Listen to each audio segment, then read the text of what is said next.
Please subscribe to my channel. This is my sincere request to you. I stood at the Miami gate as my brother-in-law ripped my boarding pass in two, tearing away my place in this family. My mother refused to look at me, only adjusting her silk scarf like I was a smudge on glass. Then a stranger in a suit worth more than my annual salary leaned close and whispered a lie. Smile. You are my fiancé. I should have run, but leaving meant losing everything. My name is Chloe Green. For 33 years, I had existed in the margins of other people's spotlights. In my professional life, at a small, quiet studio called Lumen Vault Atelier, I am a ghost who resurrects the dead. I take vintage alligator skin bags that have been crushed by time and neglect, or Swiss watches that have stopped ticking for decades, and I breathe value back into them. I understand structure. I understand how to mend a fracture so seamlessly that the naked eye would never know the object was ever broken. But standing under the harsh, sterile fluorescent lights of Miami International Airport, paralyzed by the sudden violence of a piece of paper tearing, I realized that some things are too shattered to be restored. My brother-in-law, Logan Kincaid, stood before me with the remnants of my boarding pass in his hands. The sound of the card stock ripping had been sharp, a decisive snap that cut through the low hum of the terminal chatter. It was not just a ticket. That piece of paper represented 7 months of overtime, skipped lunches, and weekends spent inhaling chemical solvents in the studio to save every extra dollar. It was my economy seat to Milan. It was my ticket to my mother's 60th birthday celebration. You are not flying with us, Logan said. His voice was calm, terrifyingly reasonable, the sort of tone a parent uses with a slow child. He dropped the two halves of the boarding pass onto the dirty gray carpet. They fluttered down like dead leaves. I stared at the paper on the floor, then up at him. Logan, what are you doing? The flight is boarding in 20 minutes. It is for the best, Chloe, he said, smoothing the lapels of his blazer. He looked like every other aspirational businessman in the priority lane, polished, vaguely handsome, and entirely hollow. The seating arrangement was a mess. We could not have you back in economy while we were up front. It looks bad for the family image, bad for business. I looked past him to my mother, Darlene Cole. She was standing 5 feet away, obsessively adjusting her oversized sunglasses and the knot of her silk scarf. She was a beautiful woman who had spent 40 years curating a life that looked expensive from a distance. She knew exactly what was happening. She heard the rep. She heard his voice. Yet she studied her reflection in the terminal window as if I were nothing more than a smudge on the glass that she could wish away. Mom, I asked. The word felt heavy in my throat. She did not turn. She flicked a piece of lint off her shoulder to her right.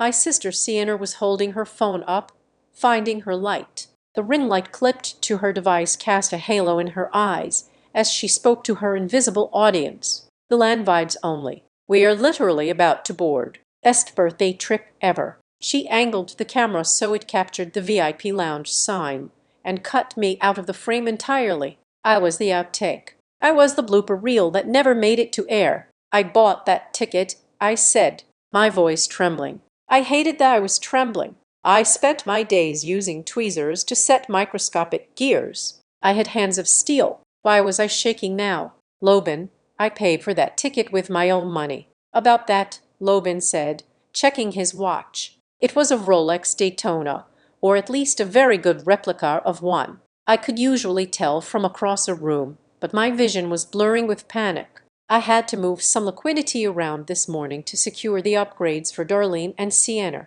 You know how volatile the exchange rates are right now. A cold pit opened in my stomach. I grabbed my phone and opened my banking app. Face ID swirled agonizingly slow before the screen unlocked. Zero. Actually, it was not zero. It was negative. The savings account I had been building for 2 years was gone. The checking account was overdrawn. Logan, I whispered. Where is my money?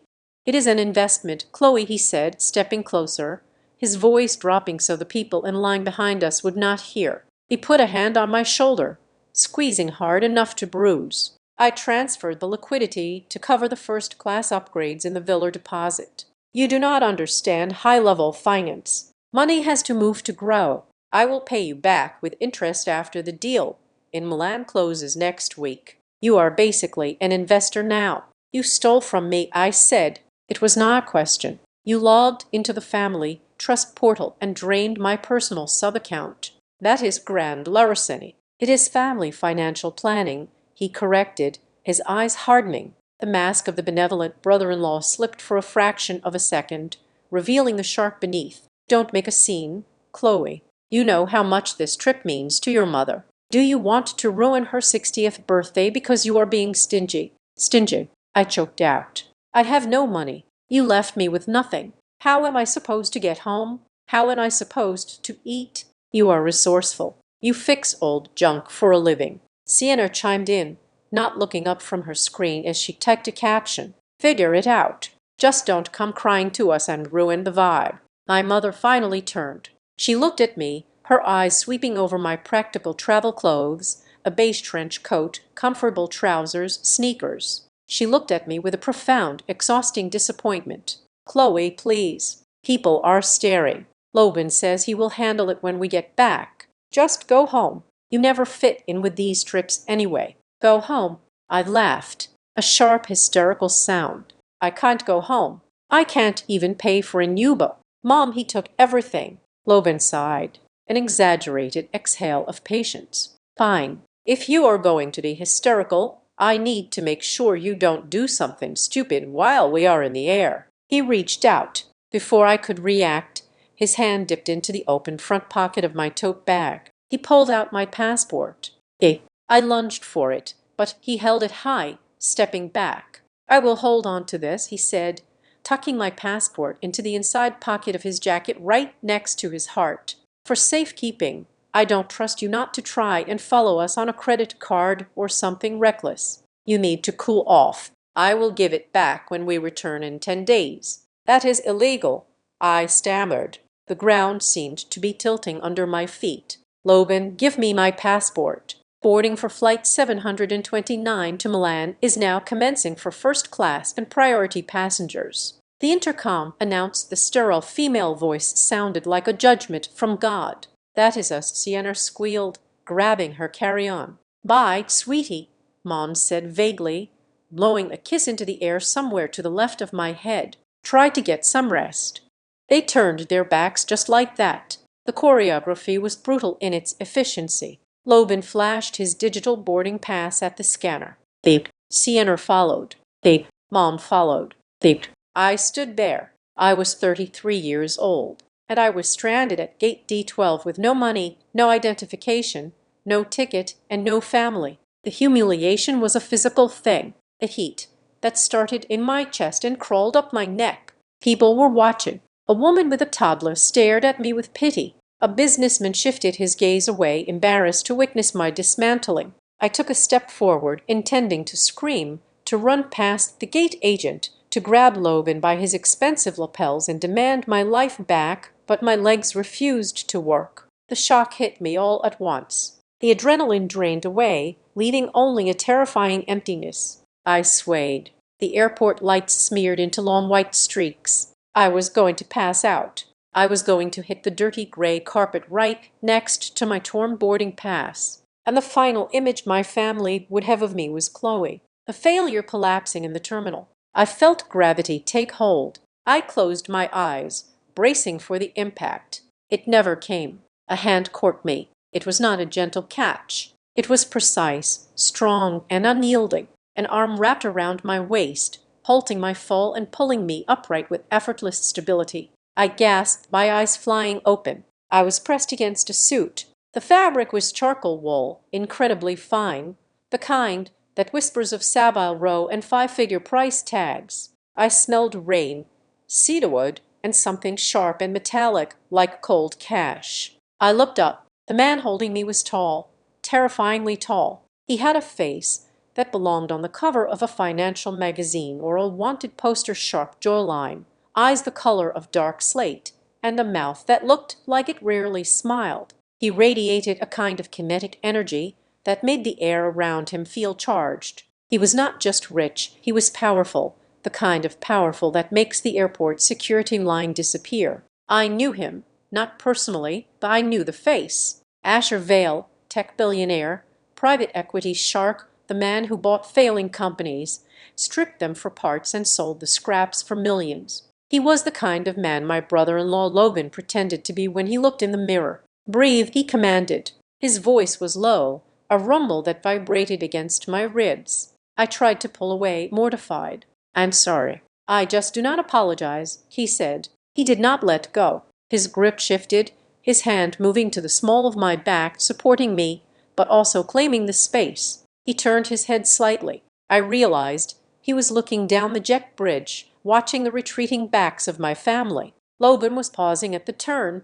looking back to see if I was crying. Asha Vale saw Logan looking, and then the billionaire did something that made no sense. He stepped closer to me, eliminating the polite distance between strangers. He lowered his head until his lips were inches from my ear. I could feel the warmth of his breath, a stark contrast to the icy air conditioning of the terminal. "Logan Kincaid is watching," Asher whispered.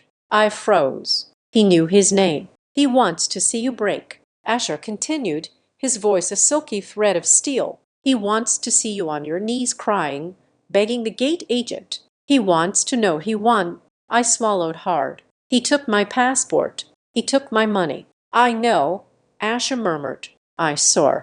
"I have nothing," I confessed, the tears finally threatening to spill over. "You have me," he said. I pulled back slightly to look at him, confused. His eyes were locked on mine, intense and unreadable. There was no pity in them. There was calculation. "Listen to me very carefully, Chloe," he said. "You are at a crossroads. You can collapse here, let security drag you away, and spend the rest of your life as the victim in their story, or you can play a different game. I don't know you," I managed to say. "You don't need to know me. You just need to know that I am the only way you are getting on that plane," he said. "I don't have a ticket." "Details." He dismissed. Logan was still watching from the glass partition of the jet bridge. He looked confused now. He saw a man in a suit that cost more than his car holding his sister-in-law. Asher's hand moved up to my cheek. His thumb brushed my skin, a gesture so intimate it made my breath hitch. To anyone watching, it looked like a lover's caress. To me, it felt like a contract being signed. "Smile," he commanded softly. "What smile?" he repeated. "He is watching. Show him he didn't kill you." My lips trembled, but I forced the corners up. It felt brittle, fake. But Asher nodded in approval. "Good," he whispered. "Now, here is the lie that is going to save your life. Whatever happens in the next 10 minutes, do not deny it. Do not correct me." "What lie?" I asked, my heart hammering against my ribs like a trapped bird. Asher leaned in again, his lips brushing the shell of my ear. The scent of him, danger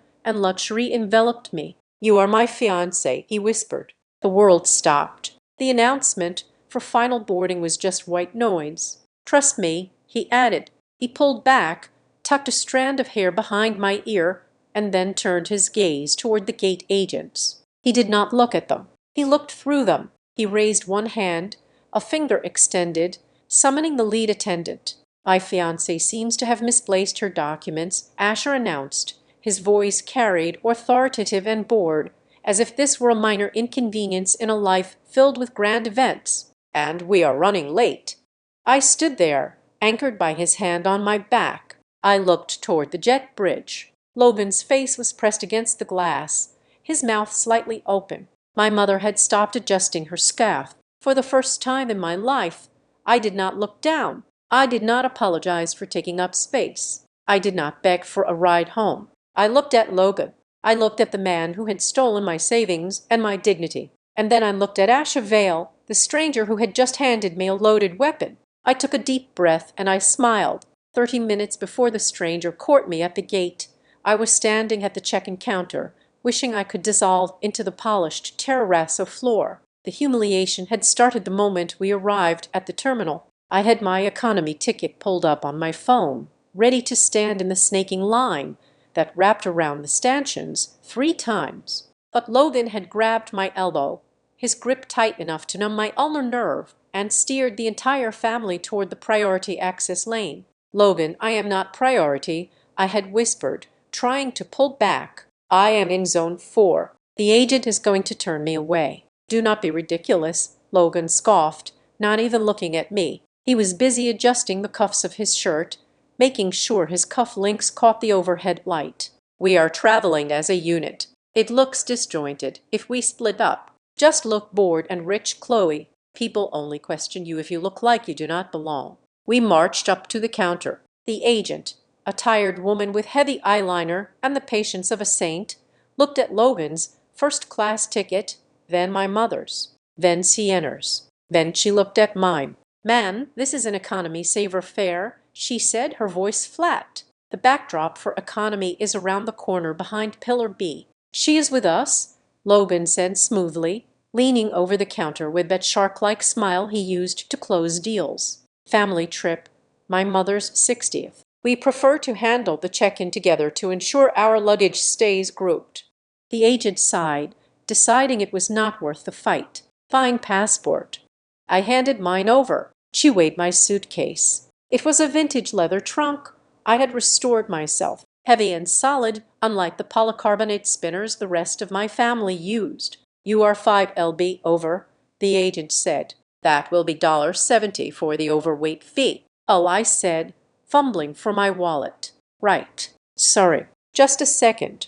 I could feel the heat radiating off my mother standing behind me. Darling Cole did not do delays. Darling Cole did not do fumbling. "Hurry up, Chloe," my mother hissed. "People are looking." I pulled out my debit card and tapped it against the reader. The screen flashed red. Declined. My stomach dropped. That was impossible. I had transferred $1,500 into that checking account yesterday, specifically for emergencies and meals in Milan. "Try it again, please," I said, my voice rising an octave. "It must be the chip."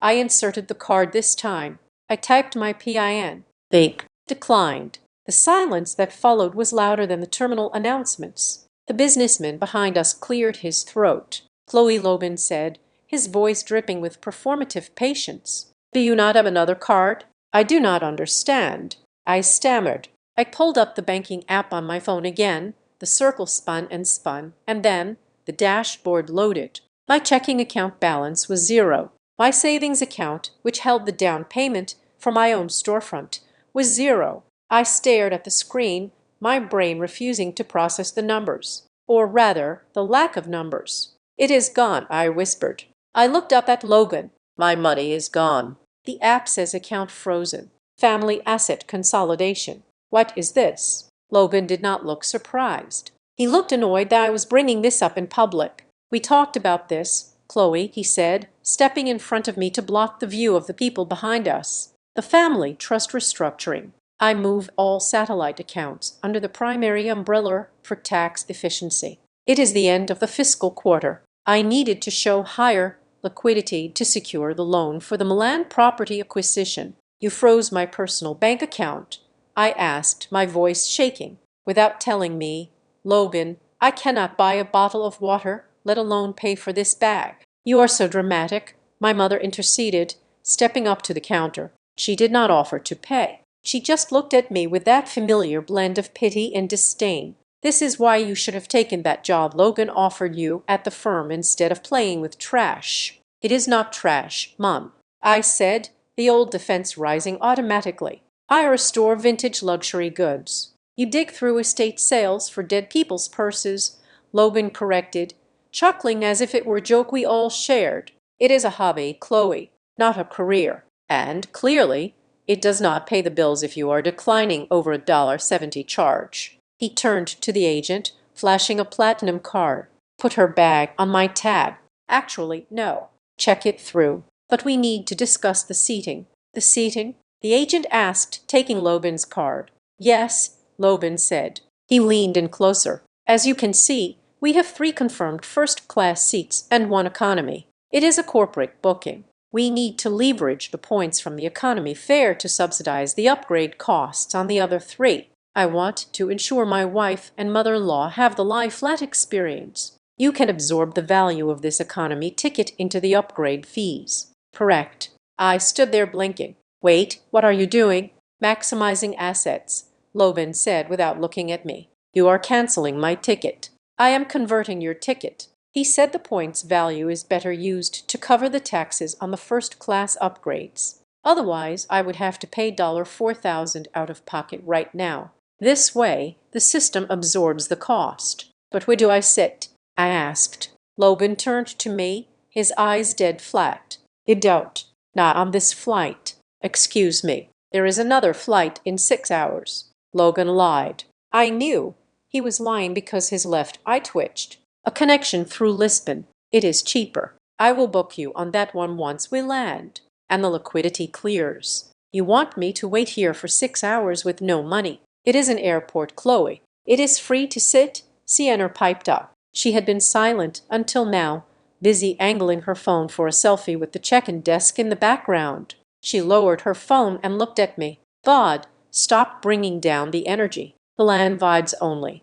Okay, no negative energy. I have $0, I said to my sister. He took my savings. He is managing the family portfolio. Sienna parroted, clearly repeating the phrase she had heard Logan say 1,000 times. You should be grateful. He is going to make us all rich. I am already broke, I snapped. Lower your voice, my mother commanded. She adjusted her diamond earrings. You are embarrassing me. If you cannot behave like an adult, maybe you should not come at all. Mom, he is stealing my seat to pay for your upgrade, I said, desperate for her to see the reality. He is using my ticket so you can drink champagne before takeoff. My mother looked at the agent, then at the comfortable wide seats pictured on the screen behind the counter. Then she looked at me. Well, she said, smoothing her skirt. It is my birthday, Chloe. It would be selfish of you to make me sit upright for 9 hours just so you can tag along. You know how my back gets. The betrayal hit me harder than the financial theft. It was a physical blow to the chest. Okay, I said, my voice barely a whisper. Okay, give me my passport. I am going home. I reached for my passport on the counter, but Logan's hand was faster. He snatched the dark blue booklet before I could touch it. I will hold on to this, he said. Logan, give it back. I cannot even get through security to the gate without it. Exactly, he said. He slipped my passport into the breast pocket of his blazer. I know you, Chloe. You have a martyr complex. You will try to max out a credit card to buy a new ticket just to follow us and make a scene on the plane. Or you will go home and do something spiteful like calling the bank to report fraud, which would freeze all our assets while we are overseas. It is fraud, I cried. It is protection, he said. I am protecting the family from your instability. I will give this back to you when we return. Consider it a station. You are stranding me, I said. You are leaving me at Miami International with nothing. You are a smart girl, Logan said, turning back to the agent who was watching us with wide eyes. She is fine. Just process the upgrades, please. The agent looked at me. Ma'am, do you consent to this ticket exchange? I looked at my mother. She was studying the ceiling. I looked at Sienna. She was typing a caption. Family first, Italy bound. I looked at Logan. He was daring me. He knew I would not cause a scene loud enough to bring the police. He knew I had spent my entire life trying to smooth over the cracks in this family, trying to be the good daughter, the reliable one, the one who fixed things. Chloe, my mother said, a warning tone in her voice. Do not ruin this. I realized then what I was to them. Sienna was the star, the face, the one who shone. Logan was the director, the one who controlled the narrative and the money. My mother was the audience they performed for. And I was the stage hand. I was the one who swept up the broken glass. I was the one who sewed the hem of the dress 5 minutes before the curtain went up. And when the show started, the stage hand was supposed to disappear into the dark. If I screamed, if I called security, my mother would never forgive me. She would tell every relative, every friend that K.H. Lowe ruined her 60th birthday because she was jealous and hysterical. I would be the villain for the next 20 years. Do it, I said to the agent. My voice sounded dead. The agent typed the printer word. She handed Logan 3 boarding passes. Have a nice flight, she said. But she did not look at Logan. She looked at me with sad eyes. Logan did not say thank you. He gathered the passes and herded my mother and sister toward the security checkpoint. Wait by the baggage claim. Logan threw over his shoulder at me. I will text you when I have booked the connection. Might be tomorrow morning. Actually, just sit tight." They walked away. I stood there for a moment, the ghost of my family fading into the crowd. I did not go to baggage claim. I did not go to the exit. I walked toward the gate. I did not have a boarding pass. But the security agent at the entrance to the terminal had been distracted by a crying baby, and I had slipped through in the chaos of a large tour group. It was a reflex, a habit. I always followed them. I always waited until the very last second, hoping they would turn around and say it was a mistake. I walked all the way to gate D12.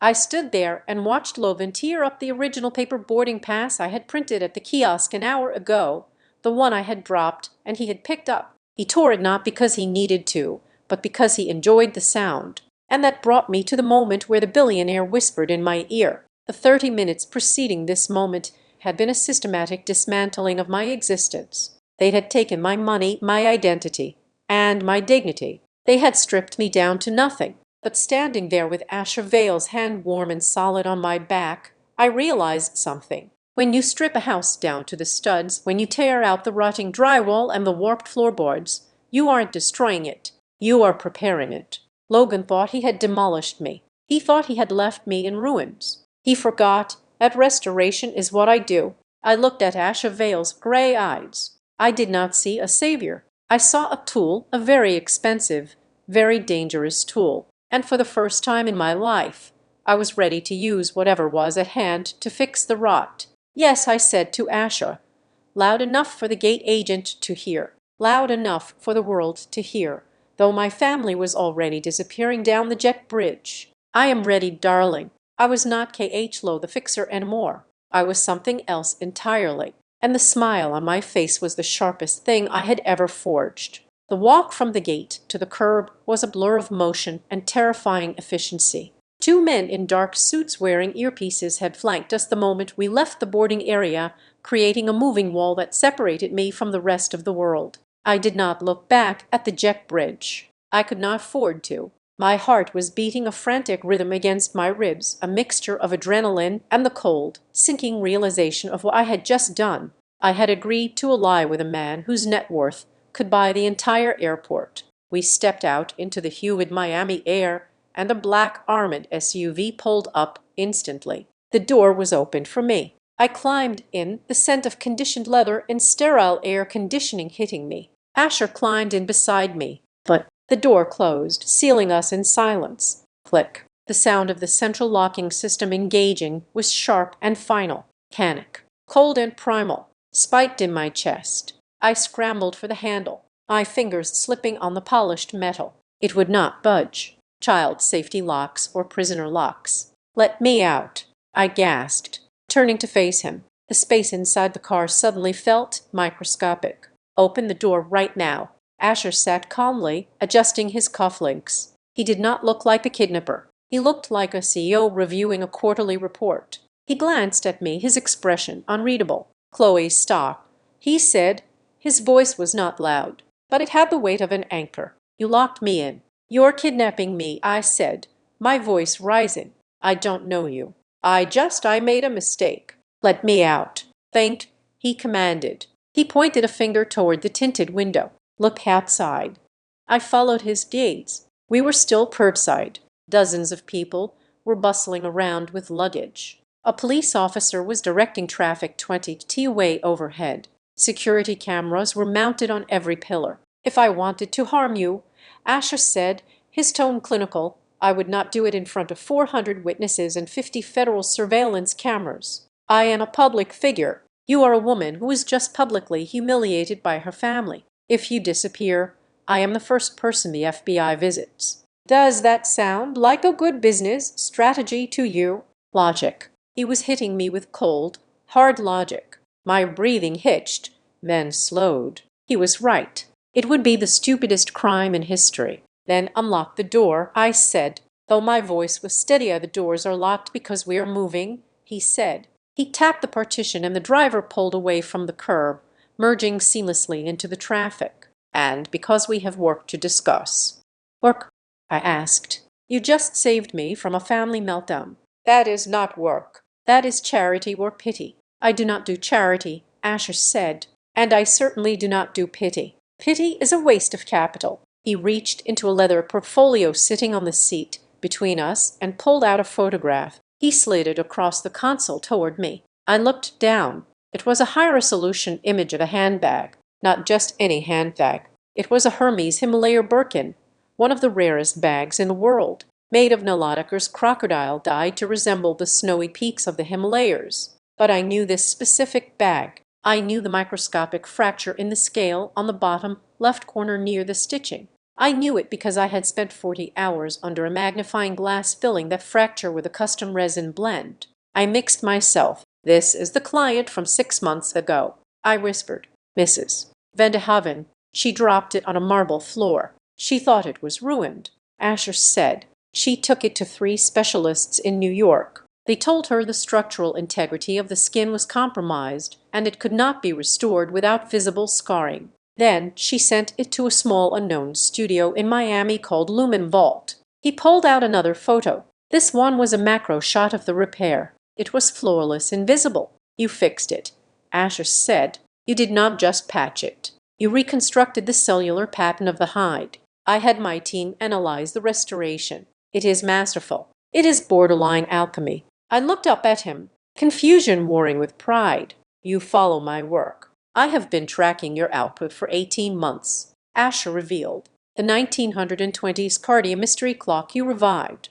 The burnt Louis Vuitton trunk from the Titanic era. You have a unique talent, Chloe. You see the truth in things. You see how they are made. And more importantly, you see where the lies are. You stalked me. I scouted you." He corrected. "I was planning to approach you next month with a job offer, but then my surveillance team alerted me that your brother-in-law was liquidating your assets and you were at the airport in distress. I accelerated the timeline." Surveillance team. I felt a chill that had nothing to do with the air conditioning. "You knew Logan was stealing from me." "I know a great deal about Logan Kincaid," Asha said, his eyes narrowing. "But we will get to that first. You need this." He reached into his jacket pocket and pulled out a dark blue booklet. "My passport," I gasped, snatching it from his hand.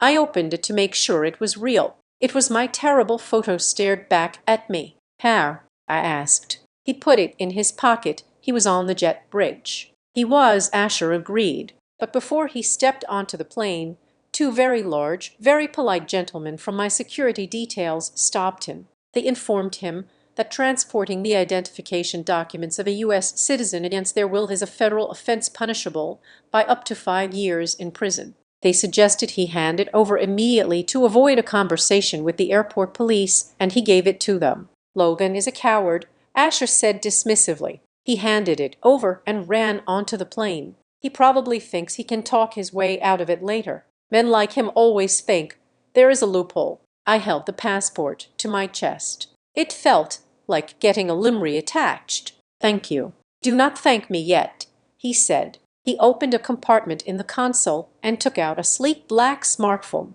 "Your old phone is compromised. Logan has administrative access to your cloud accounts, which is how he tracked your location and locked your banking. This is a secure device. My tech team has already cloned your number and transferred your essential data, contacts, photos, notes. But I have taken the liberty of blocking 3 numbers for the next 24 hours. My mother, Sienna, and Logan," I guessed. "You need focus," Asher said. "If you listen to their voicemails, if you read their guilt-tripping texts, you will hesitate. And I cannot afford for you to hesitate." "Hesitate about what?" I asked. "What do you want from me, Asher?" "You said you want me to work." "I am going to Milan to buy something," Asher said. "There is a gala being held at the Orleans Opera House. It is a private auction for the most exclusive collectors in Europe. The centerpiece of the night is a necklace known as the Eye of Mehdi. It has not been seen in public for 80 years. "I know it," I said, my professional brain kicking in. 16th century emerald and gold setting, supposedly cursed, but the provenance is shaky. There are rumors that the original was broken down during World War Roman II. "Exactly," Asher said, a flicker of approval in his eyes. "There are rumors that the version being sold tomorrow is a super fake, a forgery so perfect it has fooled the auction house's internal appraisers. Or perhaps the appraisers were paid to be fooled, and you want me to authenticate it. I want you to be the only eyes I trust. He said, if I bid on this, I am putting down $40 million. I need to know it is real, but I cannot just bring an appraiser. The seller is paranoid. He only allows potential buyers and their immediate partners to handle the merchandise before the gavel falls. So that is why you need a fiancé, I realized. I need access, Asha said, and you need a way out of the hole your family threw you in. That is it. I asked, skeptical. You are doing all this, the rescue, the passport, the phone, just to save yourself from buying a fake necklace. You could hire a dozen experts. Asher looked out the window. His jaw tightened. The air in the car shifted, becoming heavier. There is one other thing, he said softly. Logan Kincaid. What about him? Your brother-in-law has been raising capital in New York and Miami for a fund he claims is backed by my private equity firm. Asher said he is using my name. He is showing investors forged emails and documents with my signature. He is telling people we are partners. I felt sick. He is running a Ponzi scheme using your reputation. He is Asher confirmed. And he is doing it badly. When it collapses, and it will collapse, people will lose their homes. Retirements will be wiped out, and because my name is on the paperwork, the SEC will come for me. I will be tied up in investigations for years. My reputation will be stained. So you want to sue him? I want to destroy him, Asher said. The violence in his voice was cold and precise. I do not want a settlement. I do not want an apology. I want to catch him in the act of a felony so undeniable that he goes to prison for a very long time. And it just so happens that Logan is in Milan to meet a supplier for this fund. He thinks he is buying high-end assets to show his investors. I suspect he is buying fakes to cook the books. He is going to the same garler, I whispered. It wasn't a question. He is, Asher said. He used the money he stole from you to buy his way in. He thinks he is going to network with billionaires. He thinks he is going to charm me into a real partnership.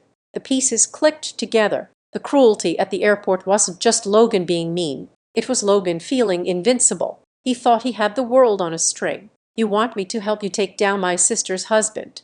I said, I want you to help me take down the man who stole your life. Asher corrected. He left you at an airport with nothing. He treated you like luggage. He decided not to check. Are you going to protect him? I thought of my mother's face as she looked away. I thought of Sienna's selfie. I thought of the way Logan smiled when he tore my ticket. No, I said. I am not going to protect him. Then we have a deal, Asher asked. You play the fiancé. You get me access to the necklace, and in exchange I give you the resources to get your money back and watch Logan burn.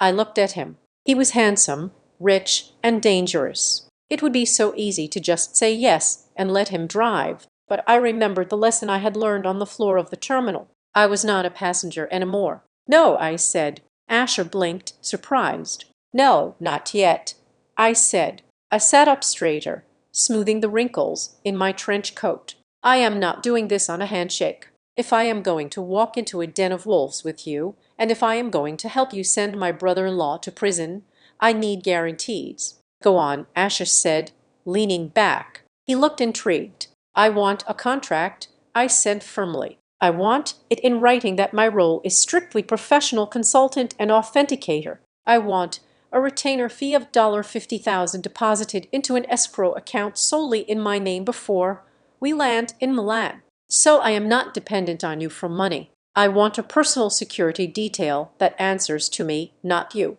And I want a lawyer, one who represents my interests, not yours, to review everything before I sign. I took a breath. And if things go sideways, if Logan tries to hurt me, I want indemnification. You cover my legal costs. You cover my safety. Asha stared at me. The silence stretched for 5 seconds. I held his gaze, refusing to blink though my hands were sweating. Then a slow smile spread across his face. It was not the fake smile he had asked me for at the airport. It was genuine. It was the smile of a predator recognizing another predator.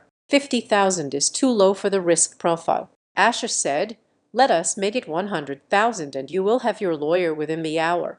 He tapped the intercom button, route us to the private airfield and call legal. He turned back to me. I like a woman who knows her price. Chloe Green, welcome to the team. I looked out the window as the airport faded behind us. I was terrified. I was entering a war zone, but for the first time in 7 years, I wasn't entering it empty-handed. I had a contract. I had a job. And I had a target. The interior of the Gulfstream G650 was quieter than a library. At 45,000 T, the only sound was the soft clink of crystal as a flight attendant placed a glass of sparkling water on the side table next to me. The seats were upholstered in cream leather that smelled like new money, and the cabin was spacious enough to play a game of tennis in. It was a violent contrast to the economy seat I had fought for, the one Logan had torn out of my hands just hours ago. I should have been sleeping. I should have been reviewing the contract my new lawyer had emailed me 30 minutes ago, a document that was surprisingly fair and fiercely protective of my rights, but I couldn't. The new phone Asher had given me was burning a hole in my pocket. I knew I was supposed to be in a blackout. I knew Asher had blocked their numbers, but he hadn't blocked the internet against my better judgment. I pulled the phone out and opened the social media app.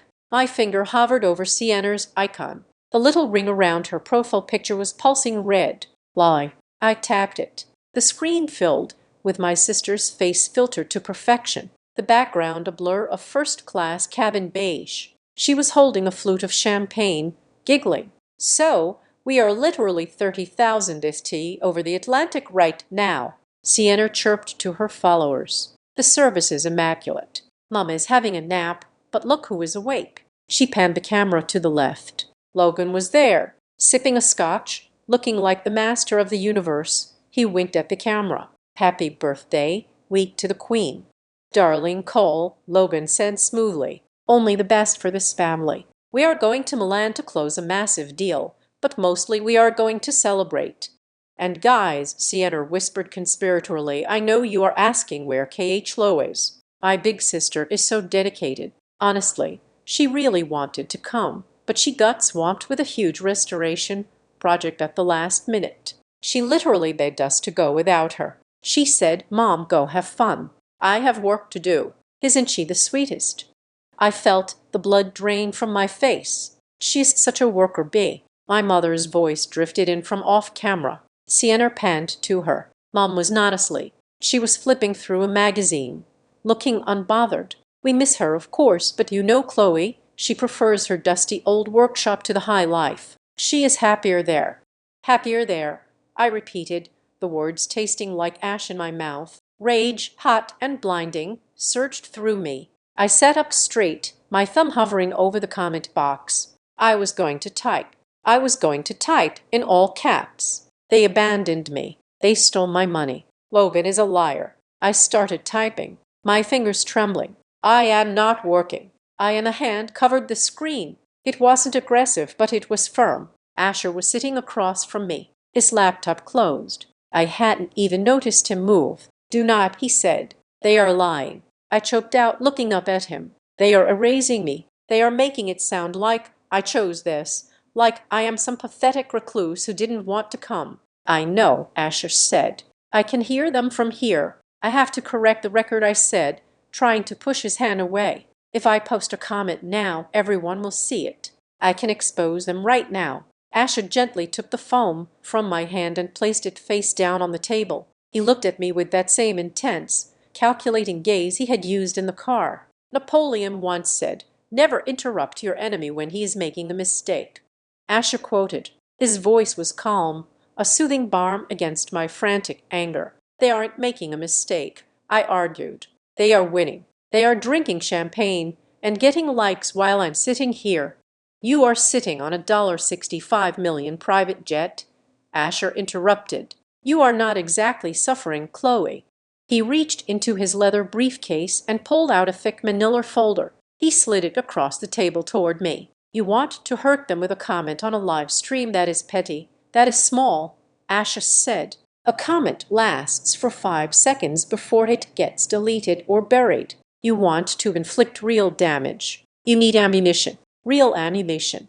I looked at the folder. It had no label. What is this? This, Asher said, is the truth. Not the version Logan tells your mother, not the version CNN tells the internet, the actual forensic truth of who Logan Kincaid is. I opened the folder. The first page was a summary sheet. It looked like a rap sheet, but for white-collar failures. Logan Kincaid, I read aloud. Born Logan Kyle, changed name in 2015. Associated entities, Kincaid Capital, LK Holdings, Blue Horizon Vest. There are 12 companies here. Shell companies, Asher explained.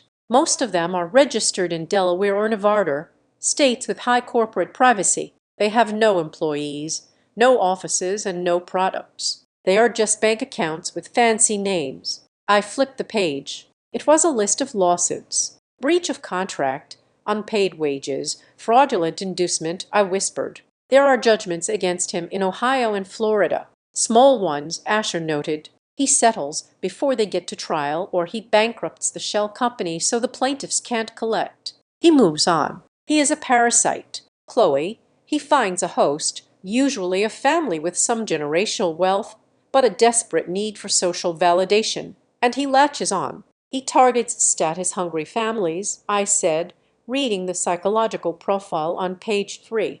Does that sound familiar? Asher asked. I thought of my mother, Darlene Cole, who would eat cat food for a month if it meant she could buy a new season Chanel bag. Darlene, who was terrified of fading into irrelevance. Logan had played her perfectly. He hadn't just married Sienna. He had married my mother's insecurity. He promises returns that defy market logic. Asher continued, 20% a month, 30% on a bridge loan. He pays the first few months religiously to build trust. That is the hook. Then the payments become irregular. He blames market volatility or regulatory holdups. But he keeps the lifestyle flashy so the victims don't panic. They see the watch, the suits, the first-class tickets, and they think he must have the money. He is just busy. My mother thinks he is a genius, I said. She says he understands the new economy. He understands how to rob Peter to pay Paul, Asher said. But here is where it gets specific to you. He reached over and flipped to the back of the dossier. There was a copy of a legal document. It was a deed of trust. Do you recognize this property? Asher asked. I stared at the address. 429 Oakwood Lane, Tampa, Florida. That is our house, I said. The house I grew up in. My dad paid it off before he died. It is the only thing my mom actually owns free and clear. Not anymore, Asher said. The air in the cabin seemed to drop 10. I scanned the document. My eyes watered as I tried to make sense of the legal jargon. Grantor Darlene Cole, I read. Grantee Sunshine State Lending, LLC. Amount $450,000.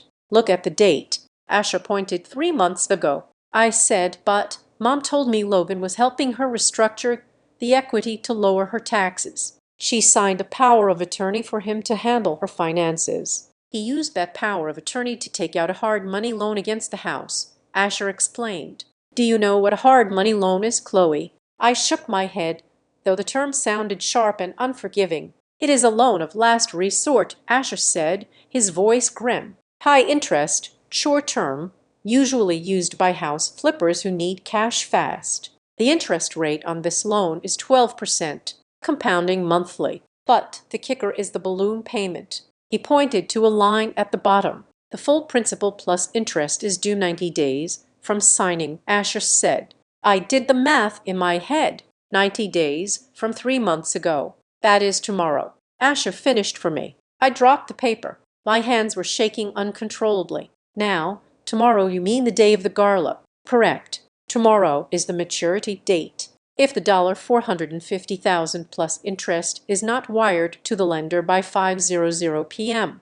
Eastern Standard Time, the lender has the right to initiate foreclosure proceedings immediately. In Florida, with a hard money contract like this, they can seize the property in a matter of weeks. She is going to lose the house, I whispered. She is in Milan drinking champagne, and she is going to come home to a padlock on the door. She thinks the money is in an investment account. Asha said she thinks Logan is growing it. She has no idea the house is the collateral. Where is the money? I asked. Where is the $450,000? Logan has it, Asher said. Or rather, he has what is left of it. He brought it to Milan. Buy.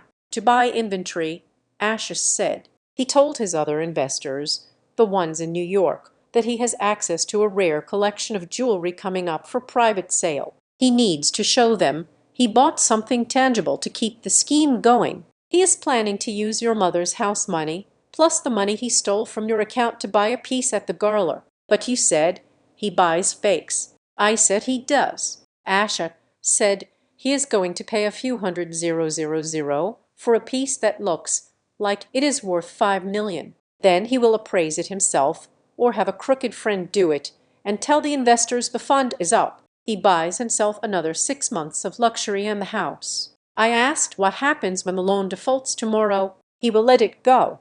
Asha said simply, he will tell your mother the market crashed or that there was a legal error. He will gaslight her. He will say, at least we still have the investments. He will sacrifice her home to keep his Ponzi scheme breathing for another season. I looked out the porthole. The clouds were a seamless white sheet below us. I hated my mother in that moment. I hated her vanity. I hated how she had looked at me at the airport like I was a stain on her perfect picture. I hated that she loved Logan more than she respected me. If I did nothing, she would lose everything. She would be homeless. It would be the ultimate punishment for her cruelty. She would have to crawl to me for help. Why are you telling me this now? I asked, turning back to Asher. We are hours away from landing. There is nothing I can do from a plane. I am telling you because I need you to understand the stakes. Asher said, this is not just about a necklace I want to buy. This is about a predator who is hours away from destroying your family permanently. You want me to save her? I said, bitterness coating my voice. After she left me. I do not care about your mother, Asha said cold-bloodedly. She is a foolish woman who signed her name without reading. In my world, that makes her a casualty. He leaned forward, his eyes locking onto mine.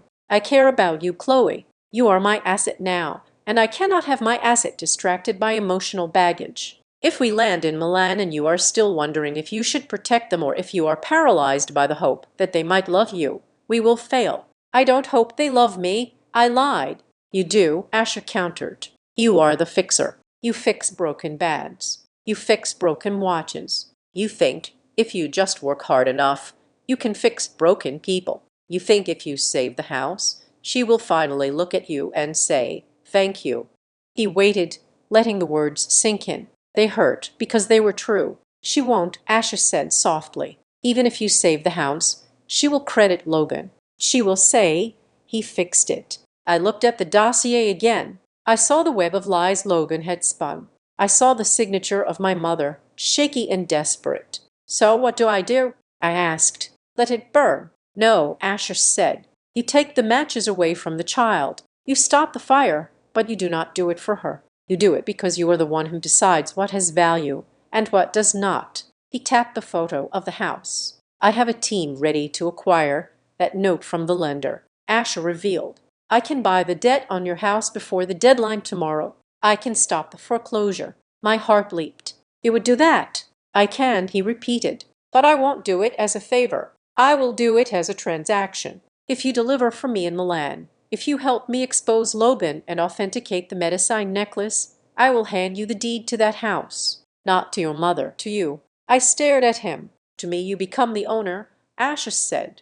You hold the leverage. Your mother keeps a roof over her head only if you allow it. You stop being the daughter who begs for affection and you become the landlord. The realization washed over me. It was terrifying. It was empowering. It was revenge. Revenge was throwing a drink in someone's face. Revenge was posting a comment on a live stream. This was a hostile takeover. I looked at the live stream which had ended. The screen was black, reflecting my own face. I looked different. My eyes were harder. He is going to try to buy a fake at the Garler. I said, my mind racing, connecting the dots. He is going to use the money met for the house payment to buy a prop. And you are going to be there. Asha said, you are the expert. You are going to be the one who calls it out. He will recognize me. I said he thinks I am in Miami. He will see a woman in a couture gown on the arm of a billionaire wearing diamonds he could never afford. Asha said he won't believe it is you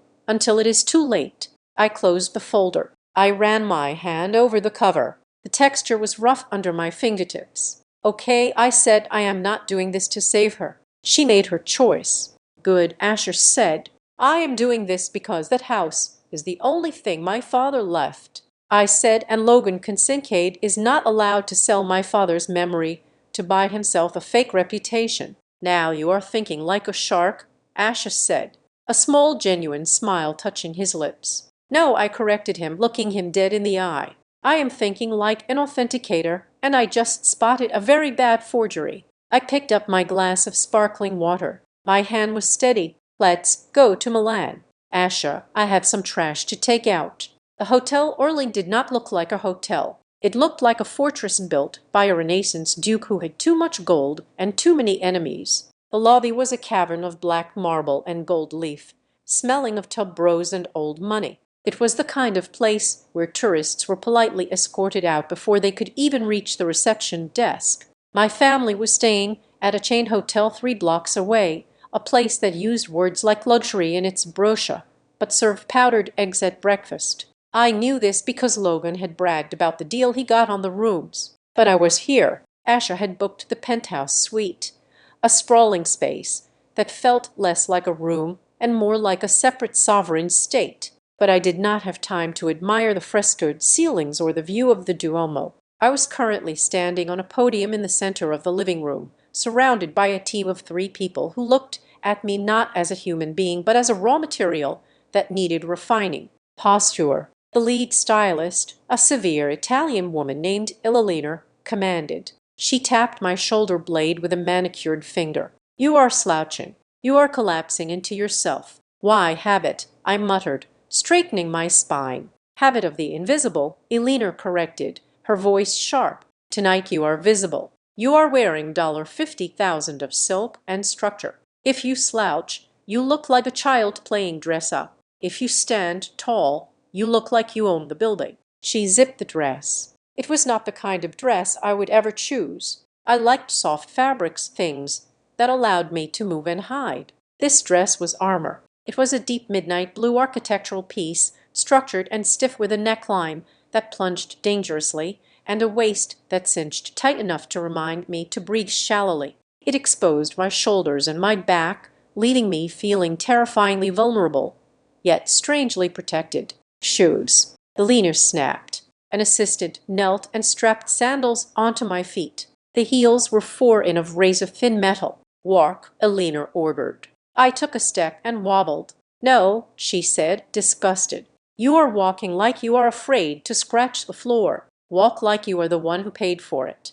I looked at Asher. He was leaning against the door frame, sipping an espresso, watching the transformation with clinical interest. He wasn't looking at my body. He was looking at the package he was about to present to the market. "Imagine you are holding the Birkin you restored," Asher said softly. "Imagine you are the only person in the room who knows the secret. You have the knowledge. They are just guessing." I closed my eyes. I thought about the studio. I thought about the moment I found a fake stitch. The moment I knew I was right and the rest of the world was wrong. I felt that cold hard certainty settle in my chest. I opened my eyes. I lifted my chin.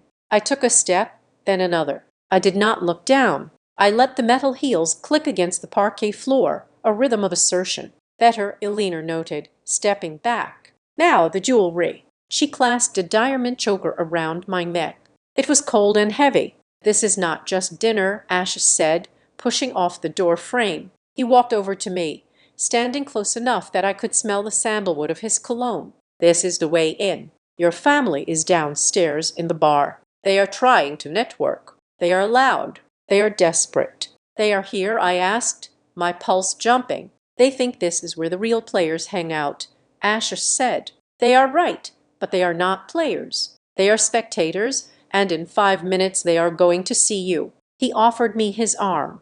"Are you ready to be the fiancé?" he asked. I looked at myself in the floor-to-ceiling mirror. The woman staring back was not K.H. Lowe the fixer. She was sleek, sharp, and expensive. She looked like she could cut glass with her gaze. "I am ready," I said. We took the private elevator down. The descent was smooth, silent. When the door slid open, The noise of the lobby bar washed over us. The clink of glasses, the murmur of 100 conversations, the low thrum of jazz. Asha did not hesitate. He led me straight into the center of the room. The effect was instantaneous. Heads turned. People in this world smelled power, and Asha radiated it. But men, their eyes shifted to me. I felt their gaze, analyzing, appraising. Who is she? Is she a model? An Imes. I kept my face impassive, bored, just like Eleanor had taught me. And then I saw them. They were sitting at a corner table near the service entrance, the worst table in the room. Naturally, Logan was gesturing wildly with a cigar he hadn't lit, talking to a bored-looking couple who were clearly trying to leave. My mother was scanning the room, her eyes hungry. Sienna was, as always, on her phone. Asha steered us directly past them. My mother saw Asha first. Her eyes widened. She recognized the money before she recognized the man. She nudged Sienna. Then Sienna looked up. Her jaw literally dropped. Chloe. The name came out as a squeak. I stopped. Asha stopped. We turned slowly, as if moving through water. I looked down at them. My mother was wearing a dress that was too loud, too floral for an evening in Milan. Sienna was in a short sequined number that looked cheap under the crystal chandeliers. Logan was frozen, his hand halfway to his glass. "Hello, mother," I said. My voice was calm, distinct. "See, Logan, you."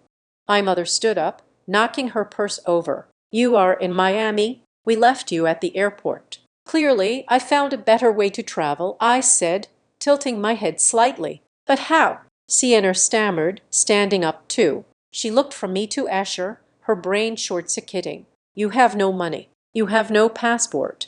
"I have friends," I said, tightening my grip on Asher's arm. "Friends." Logan stood up now, his eyes darting between Asha and me. He didn't look at my face. He looked at the dress, the diamonds, the shoes. He was calculating the cost. "Chloe, what is going on? Who is this?" "Asher Vale," Asher said smoothly, extending a hand but not stepping closer. "And this is my fiancée, Chloe." "Fiancée," Darlene shrieked. It was meant to be a whisper, but it came out as a shriek. Heads turned. "Since when?" "You never told us you knew Asher Vale." "We prefer privacy," Asher said, "especially from people who tear up boarding passes." Logan palled. He recognized the threat. But my mother, ever the opportunist, switched gears so fast it was dizzying.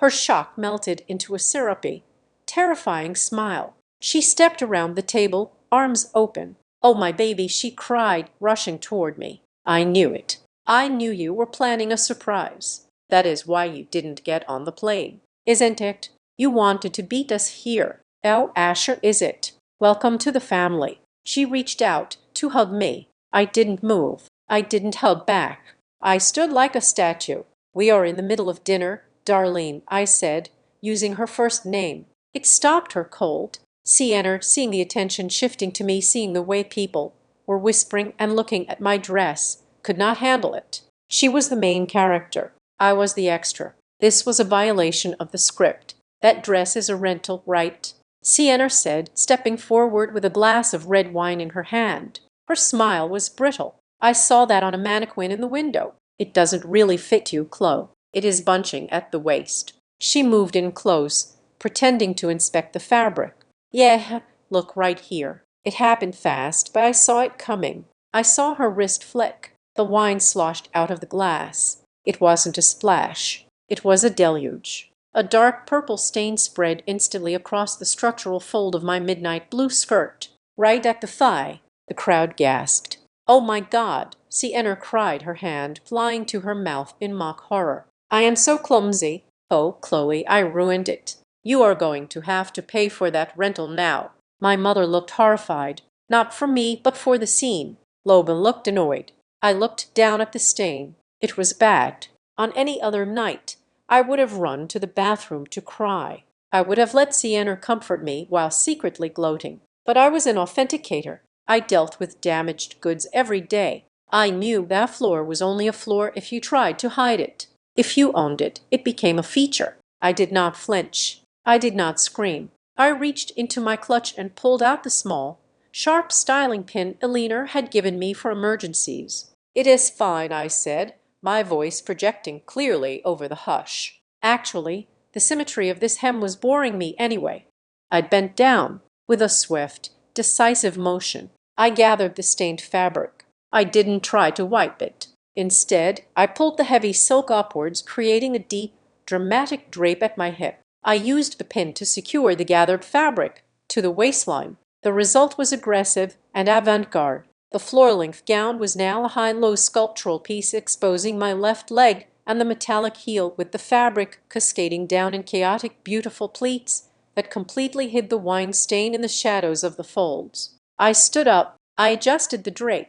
It looked like it had been designed that way. Daring, asymmetrical, punk rock couture. I looked at Sienna. "Better," I said. "Thank you for the suggestion." The room was silent for 1 second. Then someone started clapping. It was an older woman at the next table, a fashion editor I recognized from magazines. She nodded at me. "Brilliant," she murmured. "Absolutely brilliant." Sienna turned red. She had tried to throw paint on a masterpiece, and I had just signed it. "Shall we?"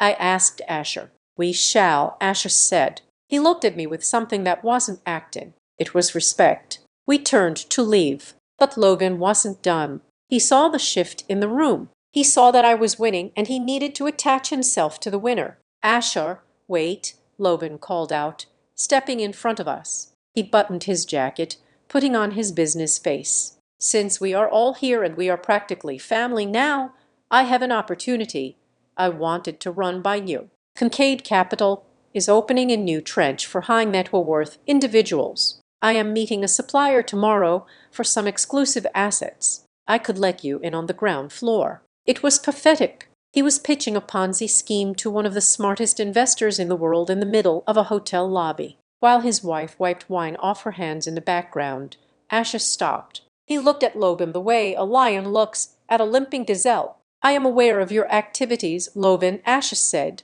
His voice was polite, but his eyes were dead. "Chloe has told me everything about your business model." Logan's eyes flicked to me. Panic flared, then he masked it.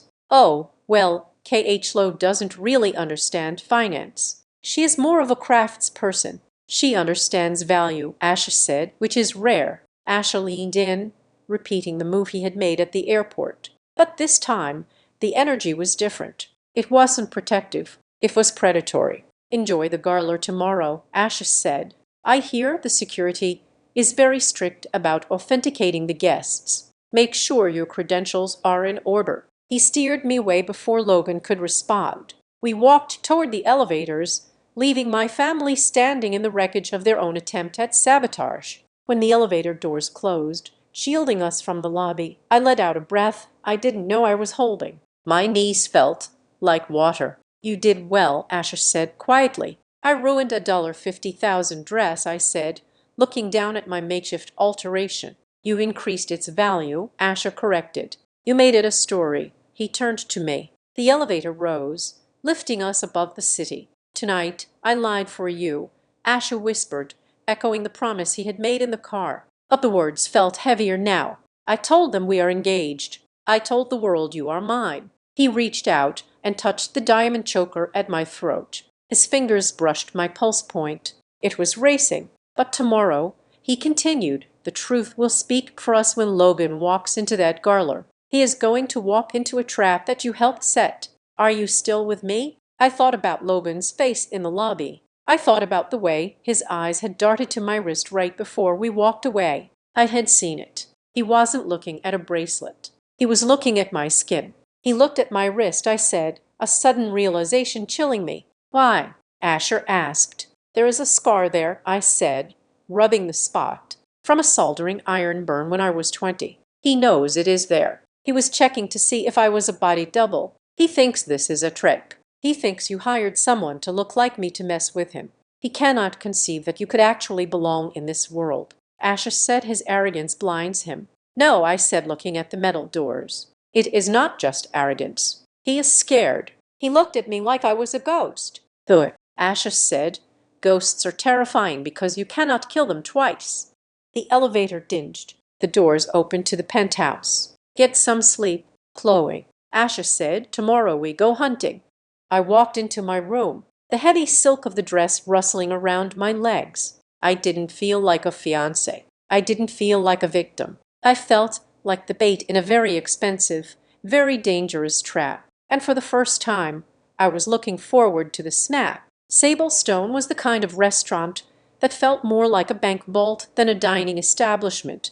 The walls were lined with rough honeyed slate. The lighting was aggressively dim, and the tables were spaced so far apart that you could confess a murder without the next table hearing a word. It was the perfect setting for an execution, which was exactly what Asher had planned.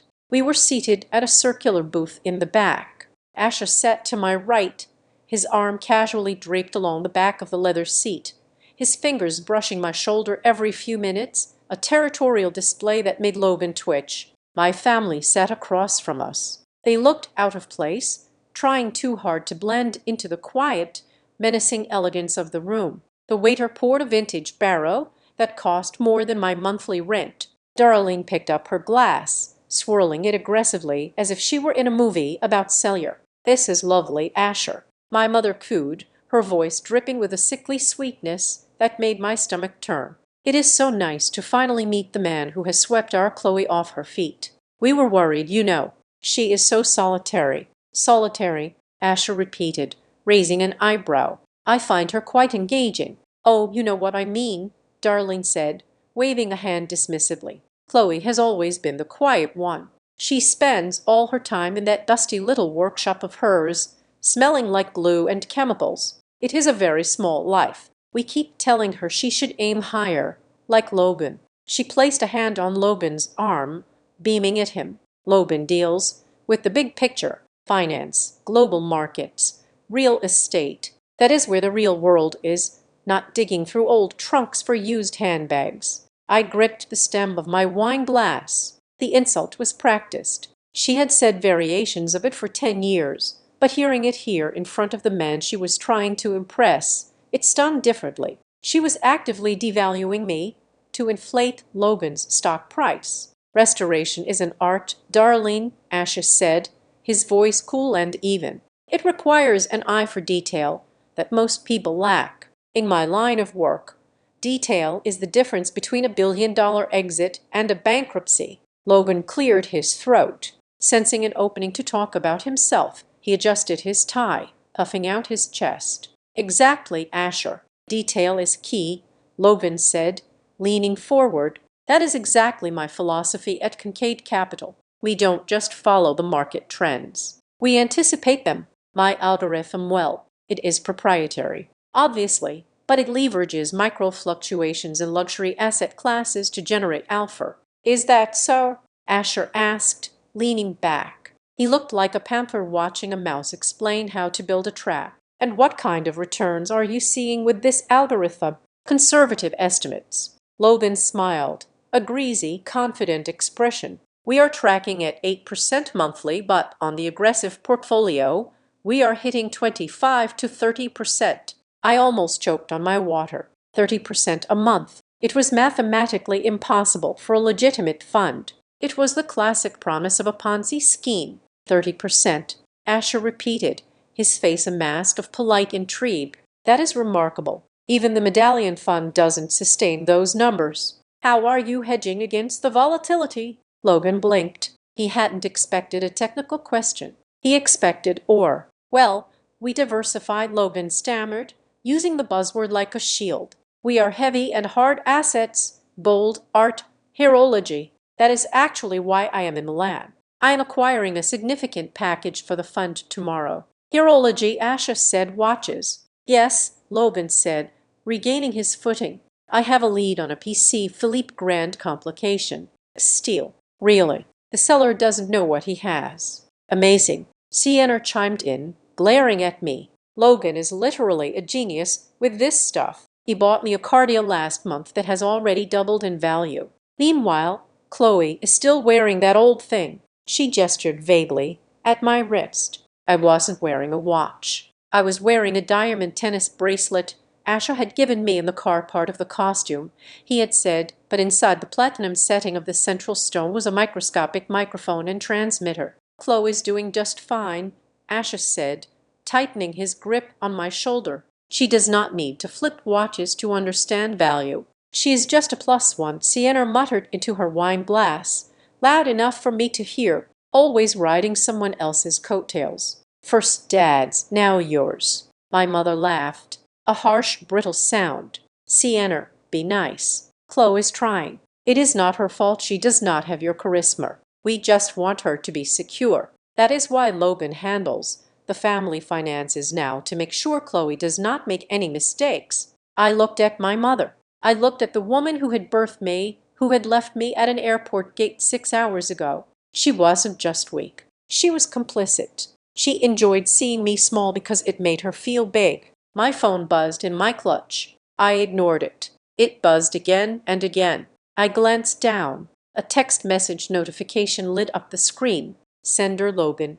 Text bathroom hallway now or I make a call and the house is gone by morning. I looked up. Logan was smiling at Asher talking about interest rates, but his eyes were fixed on me. They were cold, dead eyes. Excuse me, I said, standing up. My legs felt heavy. I need to powder my nose. Hurry back, darling, Asher said. He didn't look at me, but he tapped his index finger against the table twice. It was a signal. Record everything.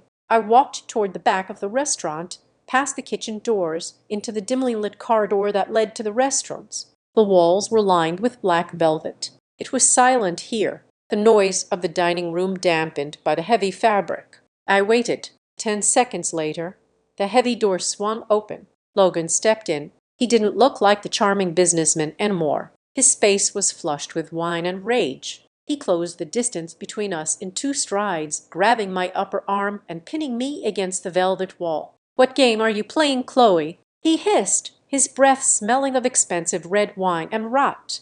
"Let go of me," I said, my voice steady despite the hammering of my heart. I twisted my arm, but his grip was iron. "You show up here dressed like a high-end escort holding hands with Asha Vale." Logan spat. "Who did you screw to get in that dress? Or did you just lie to him? Does he know you are a broke shop girl who can't even afford a plane ticket?" "He knows enough," I said. "He knows you are a fraud."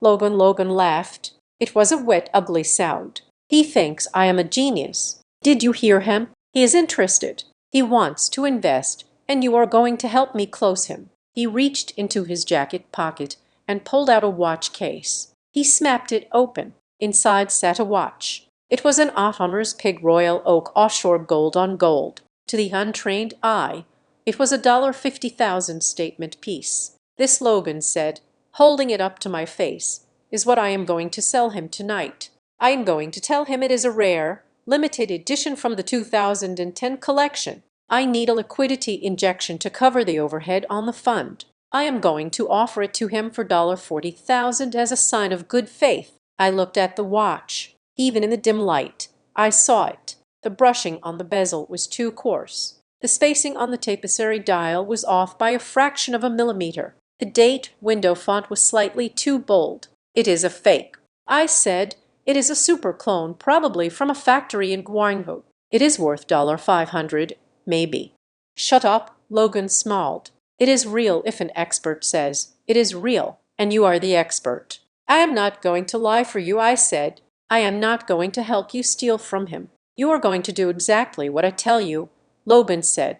He released my arm and pulled out his phone. He swiped through a few screens and shoved the device in my face. It was a PDF document. "General Power of Attorney signed Darlene Cole. Read the addendum, Chloe," Logan commanded.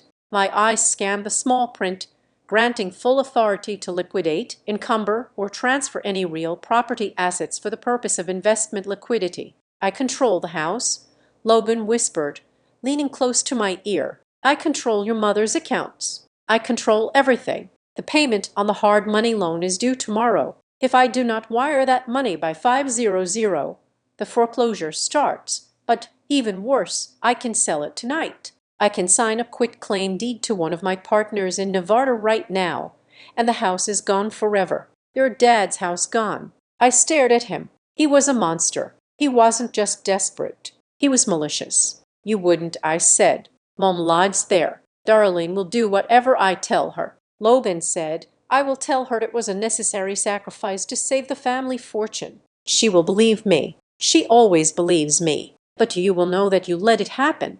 He stepped back, snapping the watch case shut. "Here is the deal," he said. "We go back to the table. I am going to show Asher the watch. You are going to look at it. You are going to tell him it is magnificent. You are going to vouch for its providence. You are going to make him buy it. And if I don't, then I send a text," Logan said, thumbing his screen. "And tomorrow morning, your mother is homeless." I looked at the bracelet on my wrist. I hoped the microphone was sensitive enough to catch the whisper of his threat. I hoped the lawyer Asha had hired was listening. I had to play the part. I had to be the victim one last time. I let my shoulders slump. I let my lower lip tremble. I made myself small just the way he liked. "Please," I whispered, "don't sell the house." "Then do your job," Logan said, smirking. He tucked the watch back into his pocket. "Be a good little sister-in-law. Fix this for me." "Okay," I said, my voice breaking perfectly. "Okay, I will say it is real." "Good girl," Logan said. He reached out and patted my cheek. His hand was cold and clammy. "Fix your face. You look like a mess." He turned and walked back toward the dining room, adjusting his cuffs as he went. I stood alone in the hallway for a moment. I looked at the mirror on the wall. The woman in the reflection was not a mess. Her eyes were dry. Her jaw was set. I reached down to my wrist and pressed the tiny clasp on the bracelet 3 times the signal Asha had taught me. Recording secured. Upload complete. The audio of Logan admitting to the fraud, admitting to the coercion, admitting that the watch was a prop. It was all on a secure server now. It was already in the inbox of a relentless attorney in New York. Logan thought he had a gun to my head. He didn't realize I had just removed the bullets. I took a deep breath. I smoothed the silk of my dress over my hip. I walked back into the dining room. The atmosphere at the table was tense. Asher was swirling his wine, looking bored. Darlene was nervously picking at a breadstick. Sienna was scrolling through Instagram when I sat down. Logan beamed at me. "Everything all right?" Asher asked, turning to me. "Fine," I said. "Just needed to freshen up." "Logan was just telling us about this investment opportunity," Asher said, his eyes locking onto mine. He was reading my face. He was looking for the signal. "Yes," Logan said, pulling the watch case out of his pocket. He placed it on the table with a theatrical flourish. "The Ottomer's pig I mentioned. I happen to have it on me. I was going to bring it to the vault tomorrow, but since we are here," he opened the box. The gold glinted under the dim lights. "It is a beast," Logan said. "Royal oak offshore. The weight alone tells you the quality. I can let this go for 40,000. It is easily worth 60 on the secondary market." He slid the box toward Asher. "I am not a watch expert," Asher said, not even looking at it. He looked at me. "But Chloe is darling. What do you think?" Logan stared at me. His eyes were wide. "Manek, say it." His expression screamed. "Say it or the house burns." I reached out. I picked up the watch. I held it in my hand, feeling the cheap imbalance of the rotor inside. It was garbage. I looked at Logan. I gave him a small, terrified smile. "It is." I started. Logan nodded slightly. "It is incredible." I lied. "The finishing is exactly what you would expect from Logan." "See," Logan exhaled, turning to Asher. "She knows. If Chloe says it is real, it is real," Asher said. He reached into his jacket and pulled out a checkbook. My mother gasped. Sienna stopped scrolling. 40,000, you said?" Asher asked, uncapping a fountain pen. 40, Logan said, his voice trembling with greed. "Make it out to Kincaid Capital." Asher wrote the check. He tore it out with a crisp ripping sound that echoed the sound of my boarding pass tearing earlier that day. He slid the check across the table. Logan grabbed it. He stared at the numbers. He looked like he had just won the lottery. "Pleasure doing business," Asher said. He picked up the fake watch and dropped it carelessly into his pocket, scratching the case against his keys. Logan winced, but didn't say a word. He had the money. "Well," Asher said, standing up, "I think that concludes our evening. We have a big day tomorrow." "Yes, yes, of course," Logan said, standing up too, practically bowing. "Thank you, Asher. You will not regret this." "I never regret my investments," Asher said. I always get exactly what I pay for. I stood up. I looked at my mother. "Good night, Mom," I said. "Good night, Chloe," she said, barely looking at me. She was staring at the check in Logan's hand. "You finally did something useful." I walked away with Asher. I felt the weight of their gaze on my back. As we stepped out into the cool Milan night, the valet opened the door to the SUV. "Did you get it?" Asher asked quietly as we slid into the back seat. "Every word," I said. "He threatened to sell the house. He admitted the watch is a fake. He admitted the coercion." "And the check?" I asked. "You just gave him $40,000. Asher smiled. It was a terrifying smile. "It is a post-dated check drawn on a closed account." Asher said by the time he tries to cash it tomorrow, his accounts will be frozen by the authorities based on the audio evidence you just sent. But tonight he thinks he is rich. He will sleep soundly. I leaned back against the leather seat. "He won't sleep soundly tomorrow," I said. "No," Asher agreed. "Tomorrow he wakes up in a nightmare." I looked out the window at the passing street lights. I wasn't afraid anymore. I wasn't the girl crying at the airport. I was the girl who had just handed her enemy the rope he would use to hang himself, and I couldn't wait to kick the chair. The morning sun hitting the terrace of the Hotel Orleans was blinding, but it was nothing compared to the glare coming from my phone screen. I sat at the marble island in the penthouse kitchen, a cup of coffee untouched in front of me. My new phone, the one Asha had given me to keep me focused, was vibrating incessantly. I had made the mistake of unblocking Sienna's social media profile for 30 seconds just to see the landscape of the battlefield. It was a massacre. Sienna had posted a video at 3:00 in the morning. She was sitting on the edge of her hotel bed, her mascara artfully smeared, clutching a pillow. The caption read, "The truth about my sister." Heartbroken. "I did not want to do this," Sienna sobbed into the camera, her voice cracking with a theatricality that made my stomach churn. "But everyone is asking why Chloe wasn't on the flight with us. The truth is she left us. We were at the gate, begging her to come for Mom's birthday, and she just walked away. She said she found a better offer. She literally abandoned her own mother at the airport to run off with some billionaire she met 5 minutes ago. She wiped a tear that may or may not have been real. And then seeing her tonight wearing that dress, acting like she doesn't know us, it just hurts. I guess money changes people. I guess family isn't enough for some people. We are just praying she comes back to herself." The comments were scrolling by so fast I could barely read them. Why snake? Gold digger energy. Poor Mom. Happy birthday, Darlene. Team Sienna. I felt a phantom pain in my chest. It wasn't heartbreak. It was the sting of injustice. They had stranded me. They had stolen my money. And now they were rewriting history to make me the villain. "I have to reply," I said, my voice tight. "I have the recording of Logan. I can post it.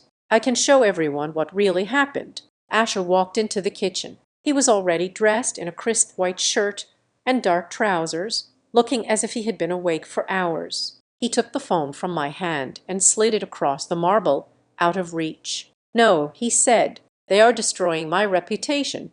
I argued. "They are painting me as a sociopath. They are painting you as ambitious," Asher corrected. He poured himself a coffee. "In your world, the world of fixing old purses in a back room, being called a gold digger is an insult. But in my world, in the world of high-stakes auctions and 8-figure assets, being called cold, calculating, and money-hungry is not an insult. It is a raison." I stared at him. "You want me to let them think I am a monster?" "I want you to use the momentum," Asher said. "Sienna just told 200,000 people that you are ruthless enough to cut off your family for an upgrade. Do you know what that tells the collectors we are meeting this morning? It tells them you are not swayed by sentiment. It tells them you care about value above all else. That makes you trustworthy as an authenticator." "That is twisted," I said.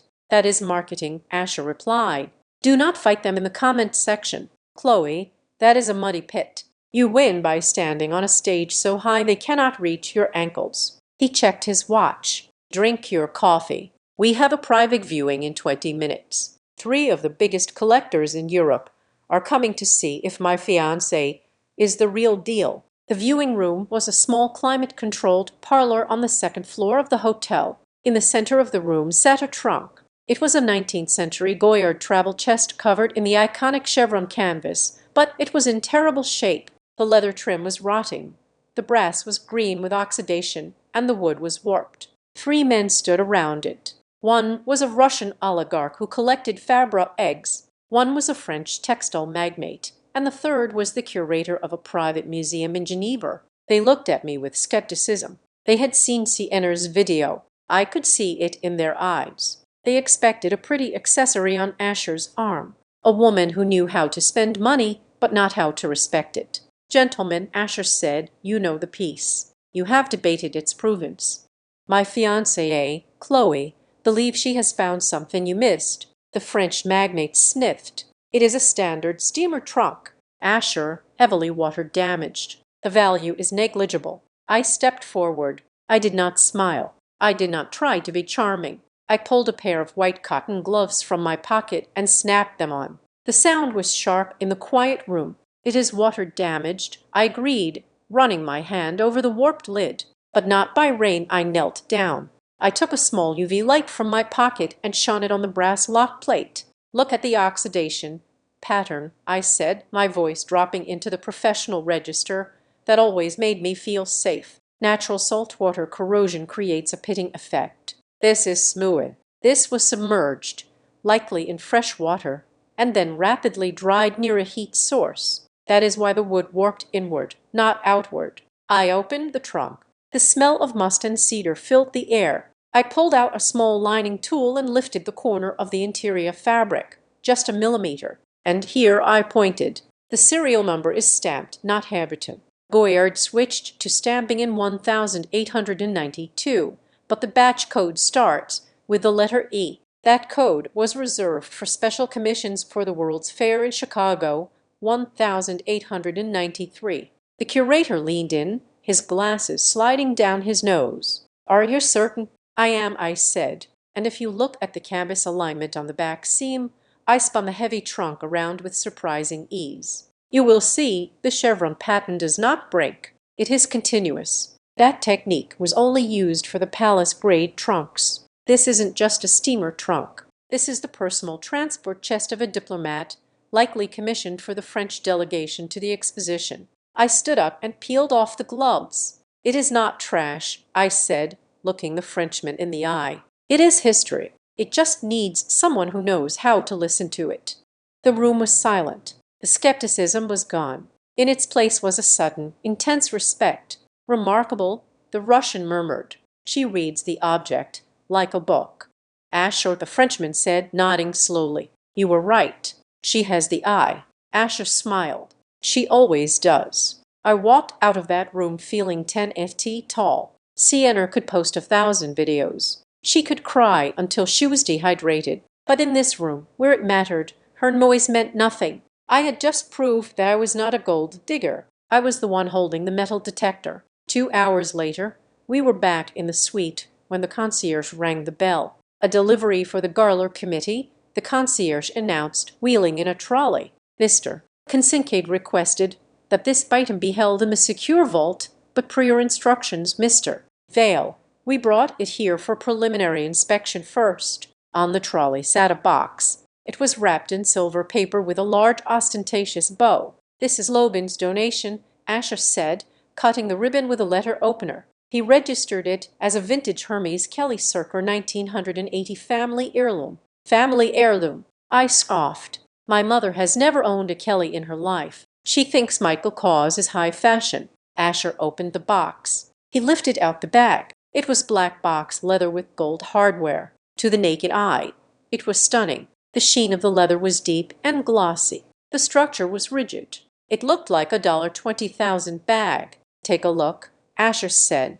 I picked it up. The weight was right. The smell was right. That distinct mix of tanning agents and expensive animal hide. I ran my finger over the stitching. It was angled, the classic saddle stitch that Hermes was famous for. But then I pressed my thumb against the hardware on the front glass. "It is warm," I whispered. "Explain," Asher said. "Gold plating on brass stays cold for a few seconds when you touch it." I said this warmed up instantly. "It is an alloy, a very good one, but It is not gold-plated. I opened the bag. I checked the zipper pull. It dangled loosely. A real zipper pull has resistance. It stays parallel to the zipper teeth. I reached inside and found the blind stamp, the hidden code that tells you the year, and the artisan who made it. Circle Z, 1996. He claimed it was 1980. I said, the stamp says 96.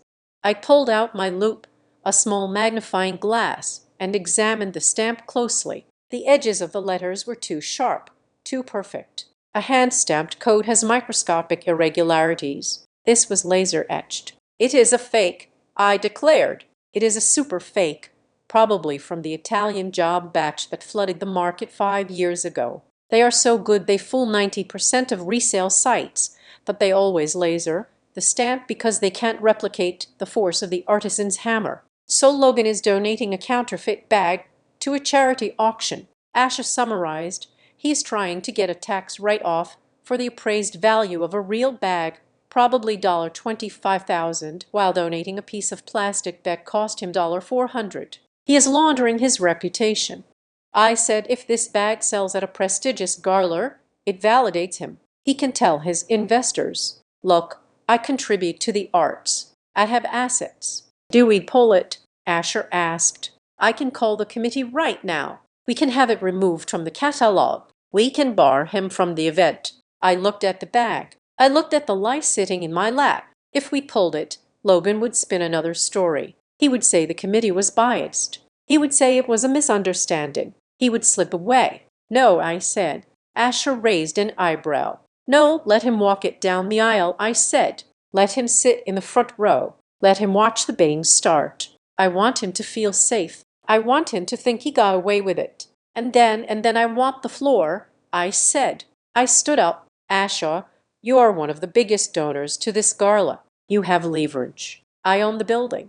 Asha reminded me. Good. Then make a call. I don't just want to be your guest tonight. I want a title. What title? Chief Authenticator, I said. I want the authority to pause the auction if a lot is disputed. I want it official. I want a badge. I want a microphone. Asher's lips curved into a smile. You want to execute him on live television? I want to do my job, I said. My job is to identify fakes. Logan Kincaid is the biggest fake in the room. Asher pulled out his phone. Consider it done. Just as he was dialing his other phone, the encrypted one rang. He frowned and answered it. Fail. He listened for a long minute. His expression shifted from focus to icy. He looked at me, his eyes dark. Understood.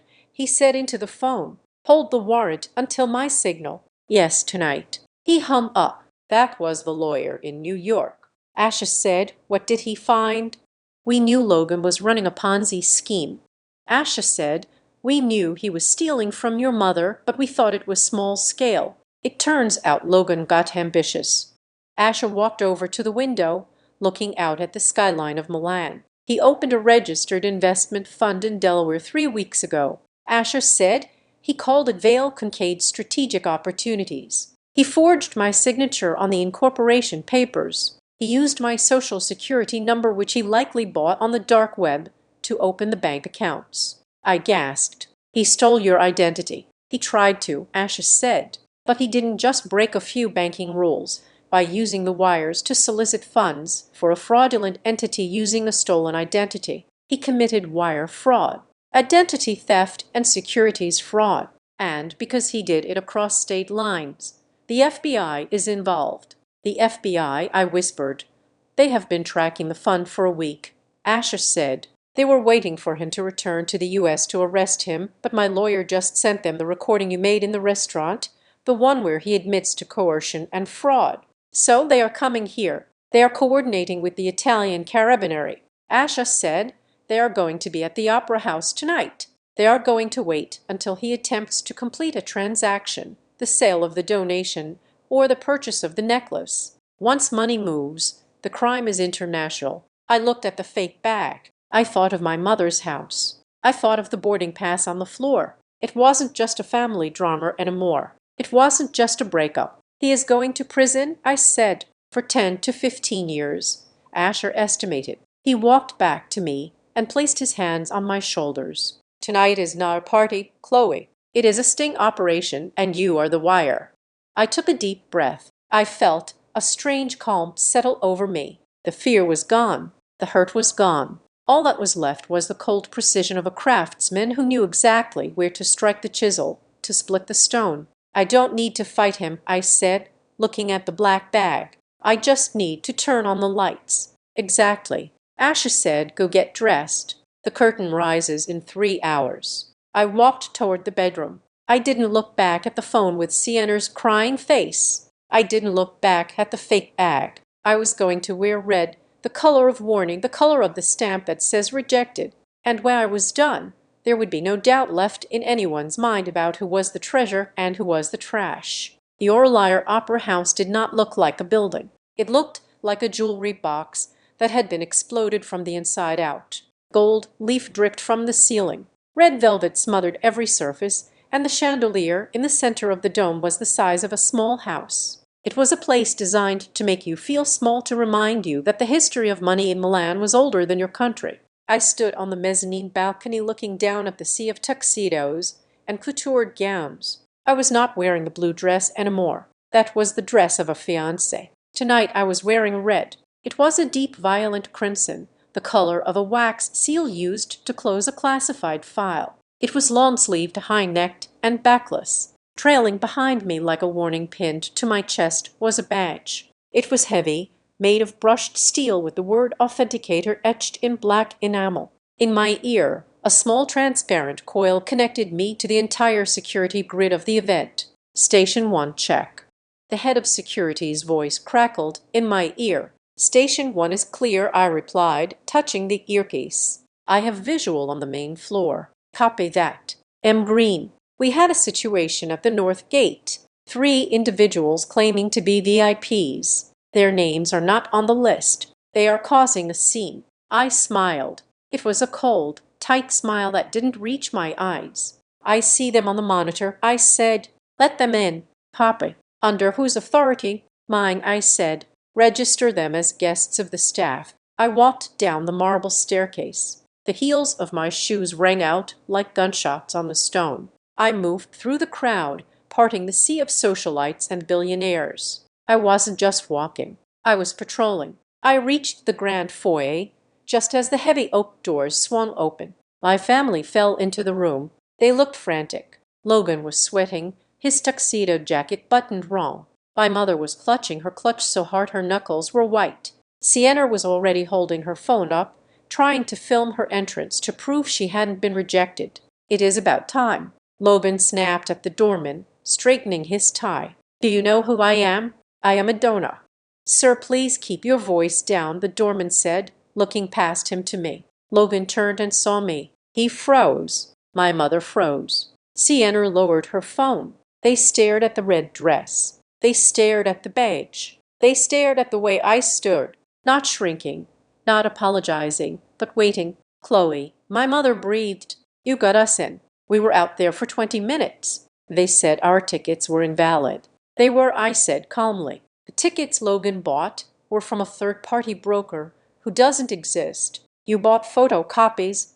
"Logan." Logan turned purple. "That is a lie. My assistant handled it." "It does not matter." I cut him off. "I vouched for you. You are in. But you are on my manifest now." "Well, thank God someone has some sense." Logan huffed, trying to regain his composure. He looked around the glittering foyer. "Where is our table?" "We need to be near the front. I have to be visible for the auction." "Follow me," I said. I turned and walked into the main hall. I didn't look back to see if they were following. I knew they were. They were desperate to be seen. I led them past the first ring of tables. These were the platinum tables covered in white orchids occupied by people whose last names were on the sides of hospitals. I saw the envy on my mother's face as we walked past. She slowed down, hoping I would stop. I kept walking. We passed the gold circle, the silver circle. We walked past the orchestra pit. We walked past the sound booth.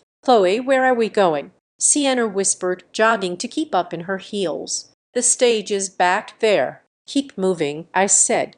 I led them to the very edge of the room, past a heavy velvet curtain into a small, awkward alcove next to the service entrance. Table 99. It was a small, wobbly round table squeezed between a fire extinguisher and the swinging double doors of the catering kitchen. Every time the door opened, a blast of steam and the smell of roasted fish and dish soap hit the table. Directly above the table, glowing in neon green, was a sign, "Toilet." An arrow pointed down right at Logan's chair. "Here we are," I said, gesturing to the seats. "You are joking," Sienna said, looking at the tablecloth, which had a small burn mark on the edge. "We can't sit here. The kitchen is right there. It smells like garlic." It was the only space available for late additions. I lied. "Take it or leave it. The exit is that way." Logan looked at the room. He looked at the distance to the stage. It was miles away, but he was inside. He needed to be inside to sell his fake watch and to see his fake donation be auctioned. "It is fine," Logan snapped, sitting down. "We are here for business, not the view. Sit down, Sienna." Sienna slumped into her chair. She pulled out her phone to take a selfie. Adjusting her angle, she tilted her head left. The toilet sign was in the frame. She tilted right. The fire extinguisher was in the frame. She tried a high angle. The kitchen door swung open and a waiter carrying a stack of dirty plates walked through the background. "I can't post this," she hissed, slamming her phone onto the table. "I look like I'm eating in a cafeteria." "Then put the phone away and enjoy the moment," I said. My mother looked up at me. She looked at the badge on my chest. "Authenticator," she read.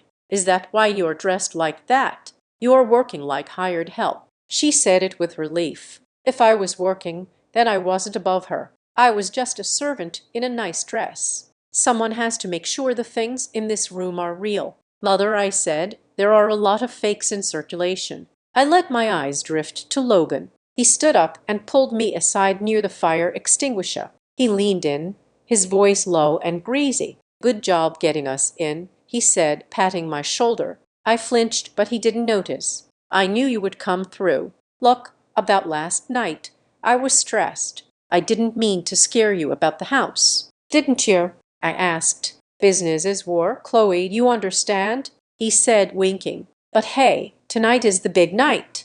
I have the donation bag in the vault that is going to bring in a nice tax break." And he patted his tuxedo pocket.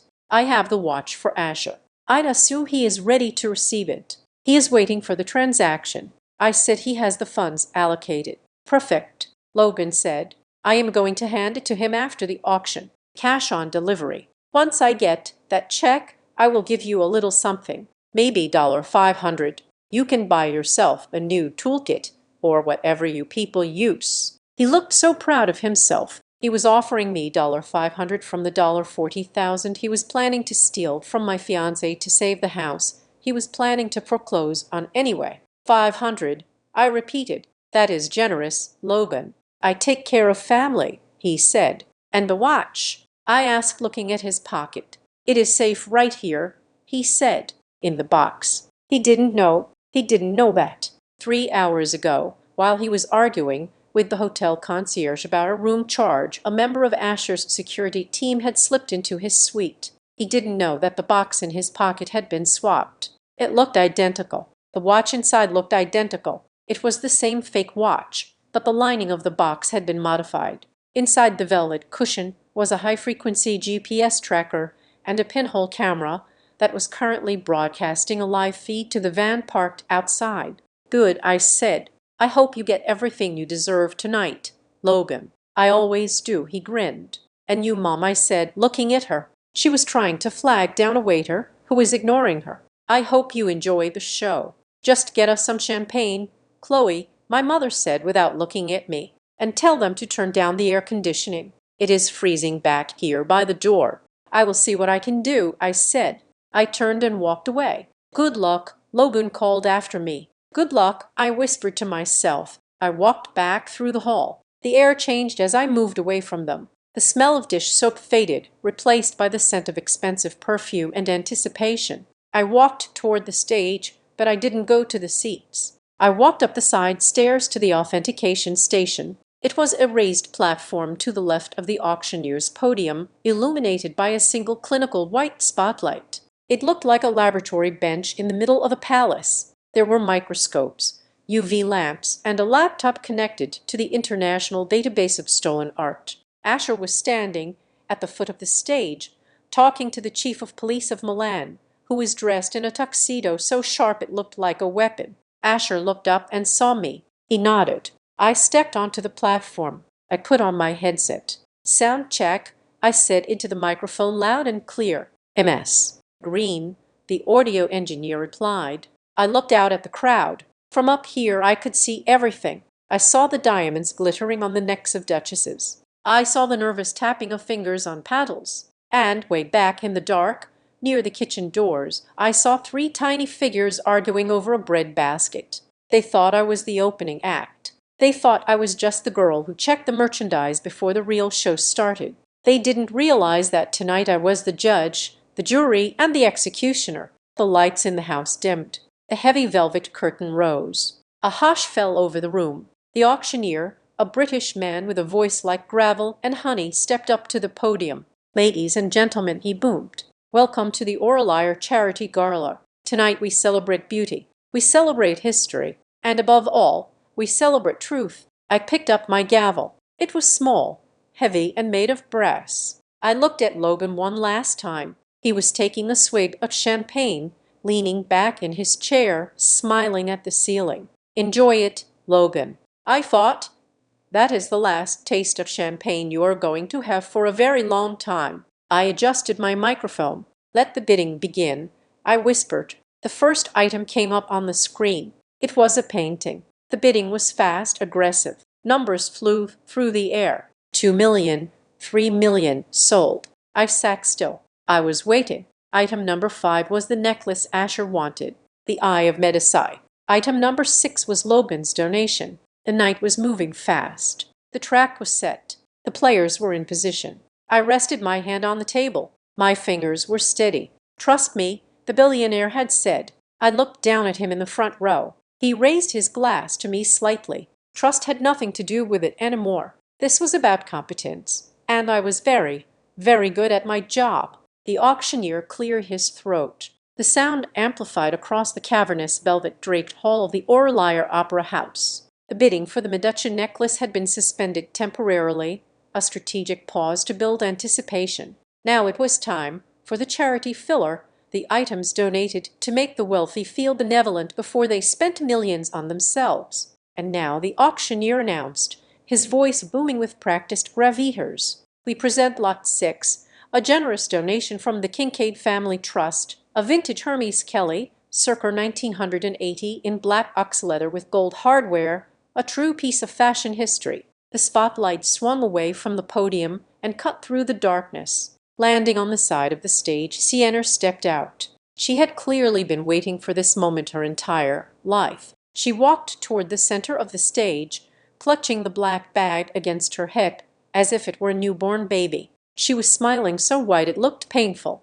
She paused at the microphone stand bathed in the white light while the massive screen behind her projected a 10-feet tall image of her face. "Thank you," Sienna said, her voice trembling with a rehearsed emotion. "My family believes that true luxury is about legacy. This bag has been with us through so many memories. It is hard to part with it, honestly. But knowing the proceeds go to art preservation makes it worth it. We just hope the new owner loves it as much as we did." It was a masterclass in deception.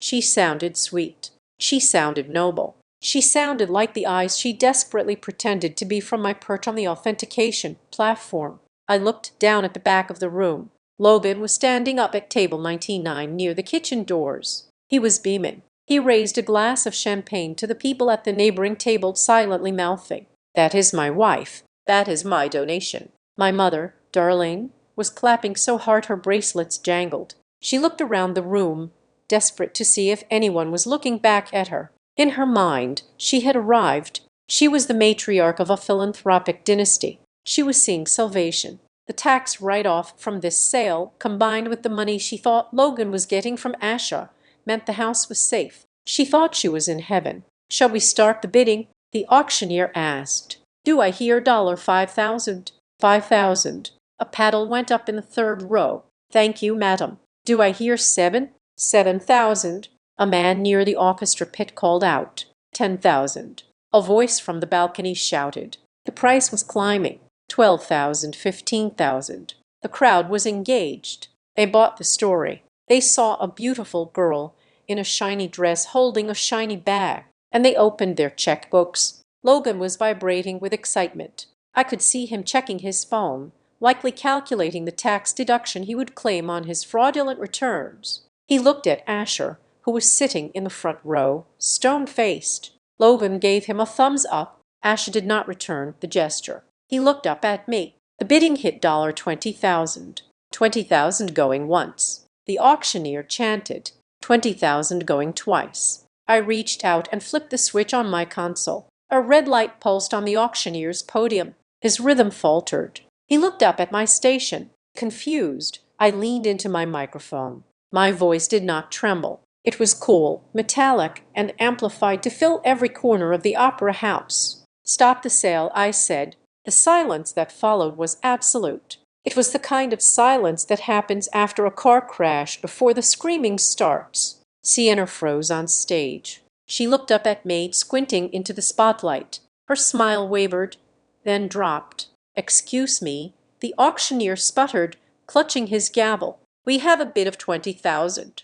I am exercising my authority as chief authenticator for this event," I said, my words echoing off the gold-leafed ceiling. "I am placing an immediate hold on Lot 6 due to a discrepancy in provenance and material integrity." A murmur rippled through the crowd. People turned in their seats, whispering, "Who is she? What does that mean?"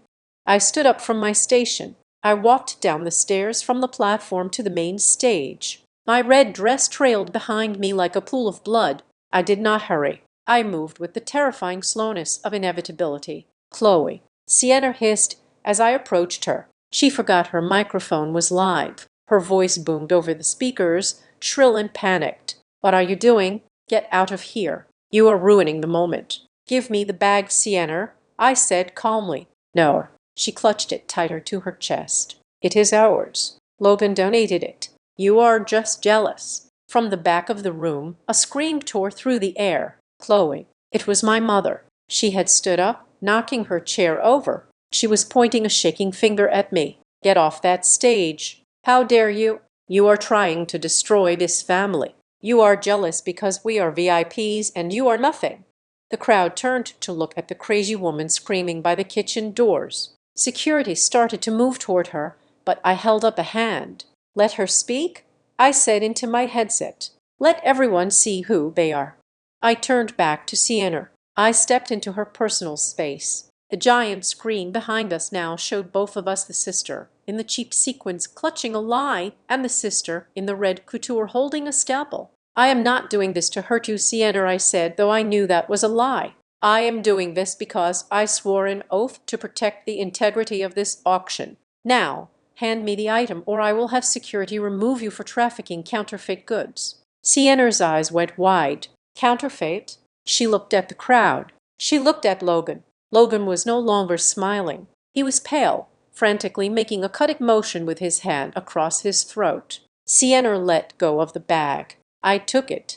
I walked to the center of the stage, placing the bag on a small display table under the high document camera. The image of the bag appeared on the IMAX-size screen behind me, magnified 50 times. Every grain of leather was the size of a dinner plate. "Ladies and gentlemen," I addressed the audience. "You were told this is a 1980 Hermes Kelly inbox leather, a stunning example of craftsmanship." I put on my white gloves. "However," I continued, "luxury has a language, and this bag is speaking the wrong dialect." I ran my gloved finger along the stitching. On the screen, the thread looked like a thick rope. "Hermes uses a saddle stitch," I explained, my voice clinical. "It is done by hand, with 2 needles passing through the same hole. It creates a slight angle, a beautiful imperfection. Look at the screen. These stitches are perfectly straight. They are uniform. This was done by a machine, a sewing machine that stamps 1,000 bags an hour." The crowd gasped softly. "Next," I said, "the sensory profile." I bent down and sniffed the leather. "A bag of this vintage should smell of tannin, beeswax, and age," I said. "This bag smells of industrial adhesive and plast."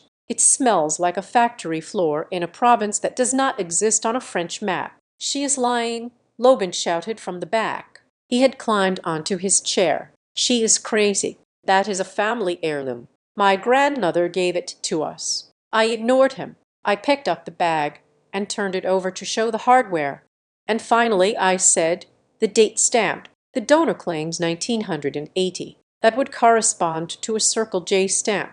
I opened the strap and positioned the blind stamp under the camera. The giant screen showed the letter Z inside a circle. This stamp indicates 1996, I said. But look at the depth. It is laser etched. In 1996, artisans use a hammer and a steel die. The impression should be deep, uneven, human. This is shallow. It is a computer-generated image of a stamp. It is a lie, Darling shrieked. She was crying now, mascara running down her face. Chloe, stop it. You are embarrassing us. Think of the house. Think of the money. I am thinking of the value, I said cold-bloodedly. I reached into the pocket of my dress. I pulled out a small surgical-grade scalpel. The metal glinted in the spotlight. The room went dead silent. Even my mother stopped screaming. There is only one way to be 100% certain, I said. True luxury is beautiful from the inside out. A real Kelly is lined with chevet skin. It is bonded to the outer leather with natural latex. I held the bag down with one hand. I raised the scalpel. No. Sienna screamed, lunging forward. Don't cut it. I didn't hesitate. I drove the blade into the side of the bag. The sound of the leather ripping was amplified by the microphone, a harsh tearing noise that made people WSC. I sliced a clean 6 in line through the side panel. I put down the scalpel. I dug my fingers into the wound I had created and peeled the layers apart. I turned the exposed interior toward the camera. On the giant screen, the truth was undeniable. Underneath the thin layer of black leather, there was no goat skin. There was no natural latex. There was a layer of gray compressed cardboard, and printed on the cardboard, visible to everyone in the room, was a partial logo from a Chinese shipping crate. The audience erupted. It wasn't polite applause. It was the angry, murmuring roar of rich people who realized they had almost been swindled. Cardboard, I said, my voice cutting through the noise. This is a super fake. Wholesale cost approximately $400. Attempted sale price $20,000. I looked directly at the camera, knowing my face was 50 feet tall behind me. This is not a donation, I said. This is fraud. Sienna burst into tears, covering her face with her hands, and ran off the stage. She didn't run to her family. She ran to the exit. She knew the social currency of the Cole family had just crashed to zero. At table 99, Logan Kincaid realized the game was up. The arrogance drained out of him, replaced by the primal urge to flee. He jumped down from his chair and shoved my mother aside. "Move!" he shouted at her. He bolted for the kitchen doors. "Security!" I commanded into my mic. 2 massive guards stepped out from the kitchen, blocking the exit. Logan skidded to a halt. Turning around, he looked for another way out. He saw the main doors blocked. He was trapped. The spotlight that had been on me swung around. It swept across the room and pinned Logan against the wall. He threw his hands up to shield his eyes, looking like a rat caught in a headlight. I didn't know, Logan screamed, pointing at me. She switched it. Chloe switched the bag. It was real when I gave it to the committee. She is framing me. Framing you, I asked. I signaled the audio engineer. Let us hear what you had to say about framing. Logan, I pressed the button on my console. The audio recording from the restaurant played over the Opera House speakers. It was crystal clear. It is a fake, my voice on the recording said. It is a super clone, probably from a factory in Guangzhou. Then Logan's voice, unmistakable and sneering, shut up. It is real.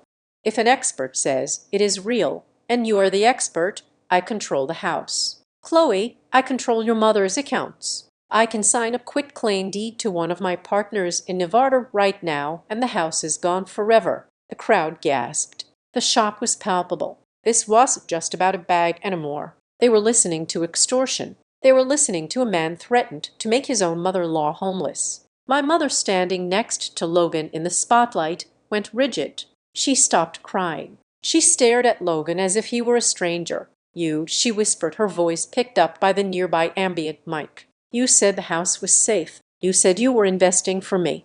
"It is fake," Logan screamed, his eyes wild. "That audio is fake. It is AI. It is a deep fake. She used a computer to make my voice. I never said that." He looked around the room, desperate for an ally. "You all know about AI." He yelled at the crowd. "You can make anyone say anything. I am a businessman. I am a victim of technology." He was almost convincing. For a second, I saw hesitation in some faces. Deep fakes were real. Maybe he was being framed. Then a man stood up in the front row. It wasn't Asher. It was a man in a gray suit carrying a briefcase. He walked onto the stage and stood next to me. He adjusted his glasses and took the microphone I offered him. "My name is Arthur Penhaligon," he said. "I am the lead counsel for Mr. Asher Vale." He opened his briefcase and pulled out a stack of documents. "We anticipated the deepfake defense," the lawyer said dryly, "which is why we have correlated the audio timestamp with the metadata from Mr. Kincaid's own phone, which he foolishly connected to the restaurant's Wi-Fi." He held up a paper. "But more importantly," the lawyer continued, "we have the bank records, Mr. Kincaid. You claimed the proceeds from this donation were for charity. Yet we have a wire instruction authorization signed by you directing the auction house to send the funds not to the charity, but to a shell company in the Cayman Islands, a company that was flagged by the SEC 3 days ago for money laundering." He dropped the paper on the table. It landed with a heavy thud. "And regarding the house," the lawyer said, looking at my mother, "we have the loan documents from the hard money lender. Mr. Kincaid did not invest your equity. This is coal. He spent it. He spent $40,000 on private jet charters. He spent $12,000 on the suite at the hotel, and he spent the rest covering the interest payments on his previous victims." My mother collapsed. She didn't faint gracefully. She just crumpled into a heap on the dirty carpet near the kitchen, sobbing into her hands. The realization broke her. Her golden boy was a thief. Her financial savior was her executioner. Logan looked at the lawyer. He looked at me. "This is a civil matter," Logan shouted, trying to sound authoritative but failing. "You can sue me. Fine. I will see you in court, but you can't keep me here. I am an American citizen." Actually, a new voice spoke up from the shadows of the wings. 3 men stepped out. They were wearing the distinctive uniforms of the Caribbean, the Italian military police, and behind them were 2 men in suits with FBI badges hanging from their pockets. "It ceased to be a civil matter when you attempted to defraud an international auction house," the FBI agent said, his voice projecting without a microphone. "And when you crossed international borders to conduct wire fraud." Logan's knees gave out. He grabbed the back of a chair to stay upright. "No," he whispered. "No, no, no. I have money. I have a check. Asher wrote me a check." He fumbled in his pocket and pulled out the check Asher had given him at the restaurant. He waved it at the police like a shield. "I have $40,000 right here. I can pay bail." Asher stood up from his seat in the front row. He turned to face Logan. He didn't smile. He just looked at him with a profound, terrifying boredom. "That check is dated for tomorrow," Logan Asher called out. "And, as of 5 minutes ago, the account it draws from has been frozen by the Department of Justice as part of the investigation into your Ponzi scheme." Logan looked at the paper in his hand. It was worthless, just like the bag, just like his promises. The carabinieri moved in. They didn't run. They walked with the confidence of men who knew the rat had nowhere to go. They grabbed Logan by the arms. "Get off me!" Logan screamed as they cuffed him. The sound of the handcuffs ratcheting shut echoed through the silent opera house. "Darlene, tell them I was helping you."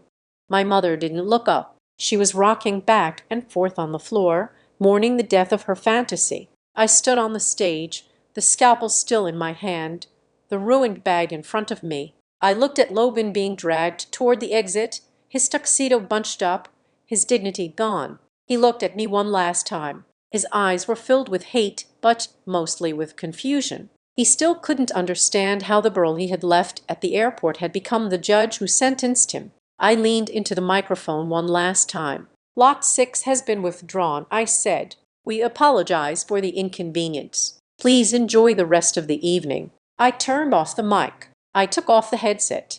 I looked at Asher. He nodded. The show was over. The surgery was a success. The cancer had been cut out. Now all that was left was to clean up the blood. The silence that followed the snap of the handcuffs was heavy, vibrating with the collective shock of 500 of the wealthiest people in Europe. Logan Kincaid, the man who had torn my boarding pass with such arrogant precision just hours ago, was now being dragged backward by two carabiner officers. His tuxedo jacket was bunched up around his shoulders, exposing his sweat-stained shirt. He wasn't fighting anymore. The alpha male facade had dissolved, leaving behind a terrified man who realized he had gambled his life on a bluff and lost. "Darlene," Logan shrieked, his voice cracking, "call the embassy. Tell them who I am." But Darlene Cole could not call anyone.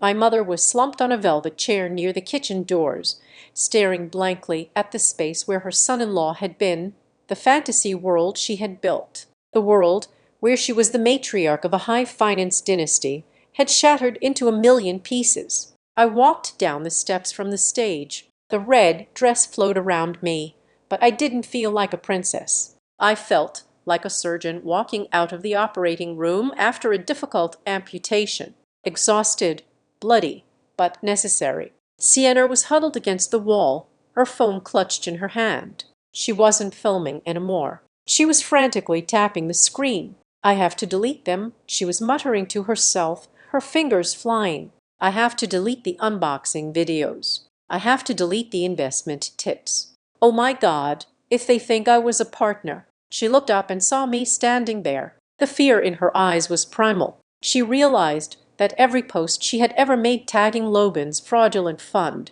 was now evidence. "Chloe," Sienna gasped, reaching out to grab my arm. "You have to tell them I didn't know. I was just the face, right? I didn't sign anything. You are my sister. You can't let them arrest me." I stepped back out of her reach. "I cannot help you, Sienna. The FBI has mirrored Logan's cloud accounts. Deleting your post now is just destruction of evidence. I would suggest you stop typing and start looking for a public defender." Sienna recoiled as if I had slapped her. She slumped against the wall, sliding down until she was sitting on the floor, weeping into her cheap sequined dress. I turned to my mother. She looked up at me. Her eyes were red, her mascara running in dark streaks down her cheeks. She looked old. For the first time in my life, I saw her not as the terrifying force who controlled my self-esteem, but as a foolish aging woman who had sold her soul for a fake purse. "He said he paid off the house," she whispered. "Chloe, he said the house was safe. He lied." "Mother," I said.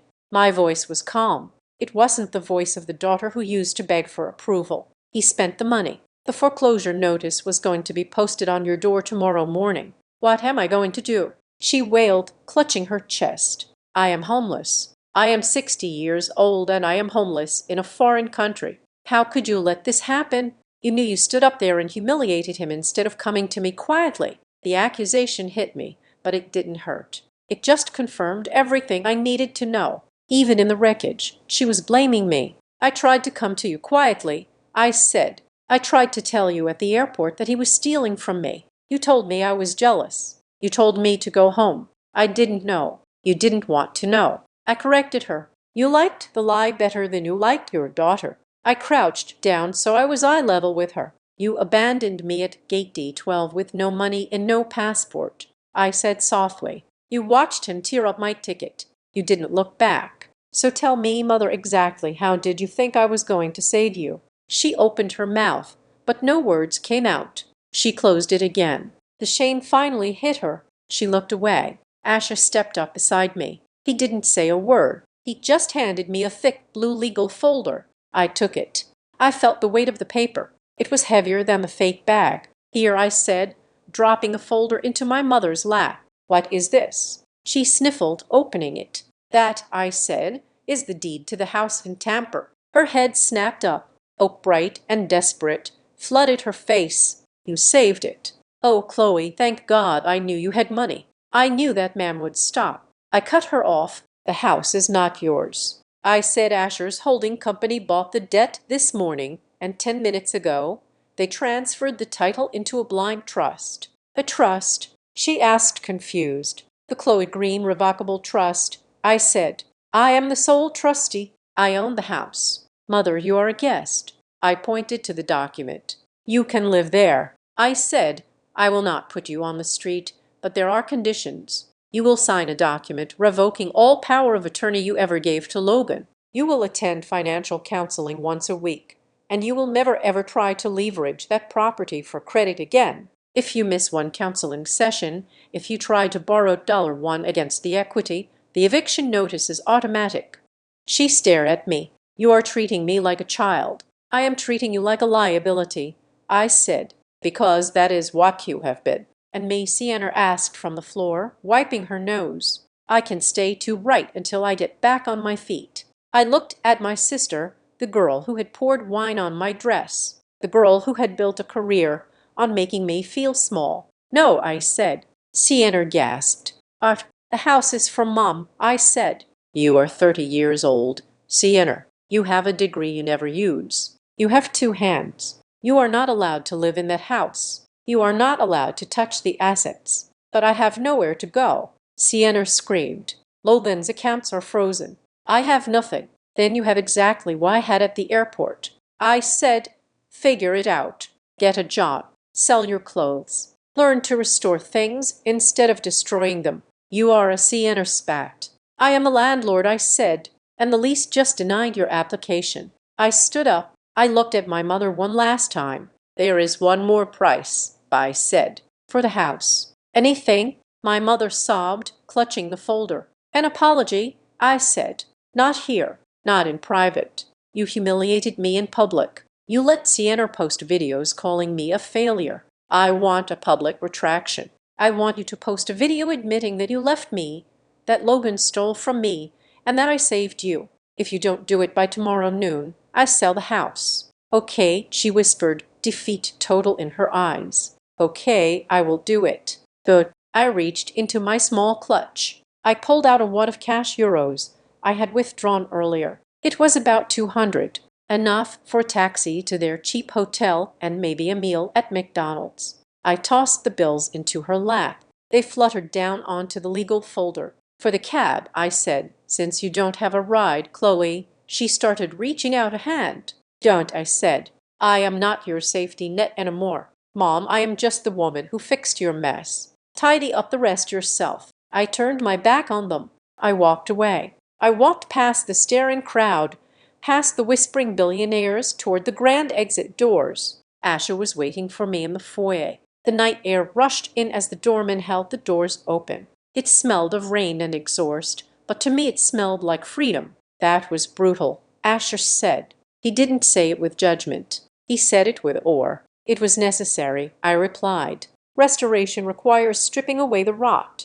If you leave it, it just spreads." We walked out onto the steps of the Opera House. The flashing lights of the police cars were fading into the distance as they took Logan away. "You know," Asher said, putting his hands in his pockets, "I lied to you too." I stopped and looked at him. "About what?" "At the airport," he said. "When I told you to smile and pretend to be my fiancé, I didn't just do it to save face for you." "Why did you do it?" "Because under Italian law and the strict rules of this auction house, a guest cannot stop a proceeding." Asher explained. "Only a registered bidder or their legally declared partner has the standing to challenge a lot. If you were just my employee, they would have thrown you off the stage before you opened your mouth. I had to give you my status so you could use your voice." I looked at him. He had given me his power so I could reclaim my own. So I said, looking at the ring finger where a diamond should be, "The engagement is off." "The engagement was a strategy," Asher said. He turned to face me fully. "But the partnership that I would like to keep." "I am not going to be your kept woman, Asha." I said. "I am going back to Miami. I have a studio to run." "I don't want a kept woman," Asha said. "I want a partner. I am launching a new division, Veil Authentication, a global firm dedicated to verifying assets for high net worth portfolios. We catch the fakes before they buy them. I have the capital. You have the eye. And the terms." I asked. 5,050 equity, Asha said. "You run the operations. I handle the clients. You are not an employee." You are the boss." I looked at the street, lights reflecting in his gray eyes. For the first time, I didn't see a savior. I didn't see a transaction. I saw an equal. "I will need a new contract," I said, a small smile touching my lips, "and a bigger scalpel." "Done," Asher said. He offered me his arm, not to hold me up, but to walk with me. I looked back at the opera house one last time. My family was in there picking up the pieces of the reality I had forced them to see. They would survive or they wouldn't. It wasn't my job to fix them anymore.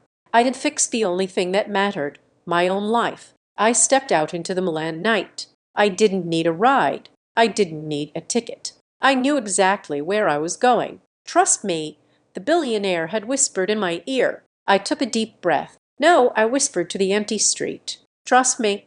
And for the first time in 33 years, I did. Thank you so much for listening to this story. I am curious to know where you are tuning in from right now. Are you listening on your way to work, at the gym, or maybe relaxing at home? Please comment down below with your location, and let's see how far Chloe's story has traveled. Don't forget to subscribe to the channel Azad Revenge Stories. Hit that like button and smash the hype button to help this story reach even more people who need a little reminder to trust their own strength. See you in the next drama. Thanks to all.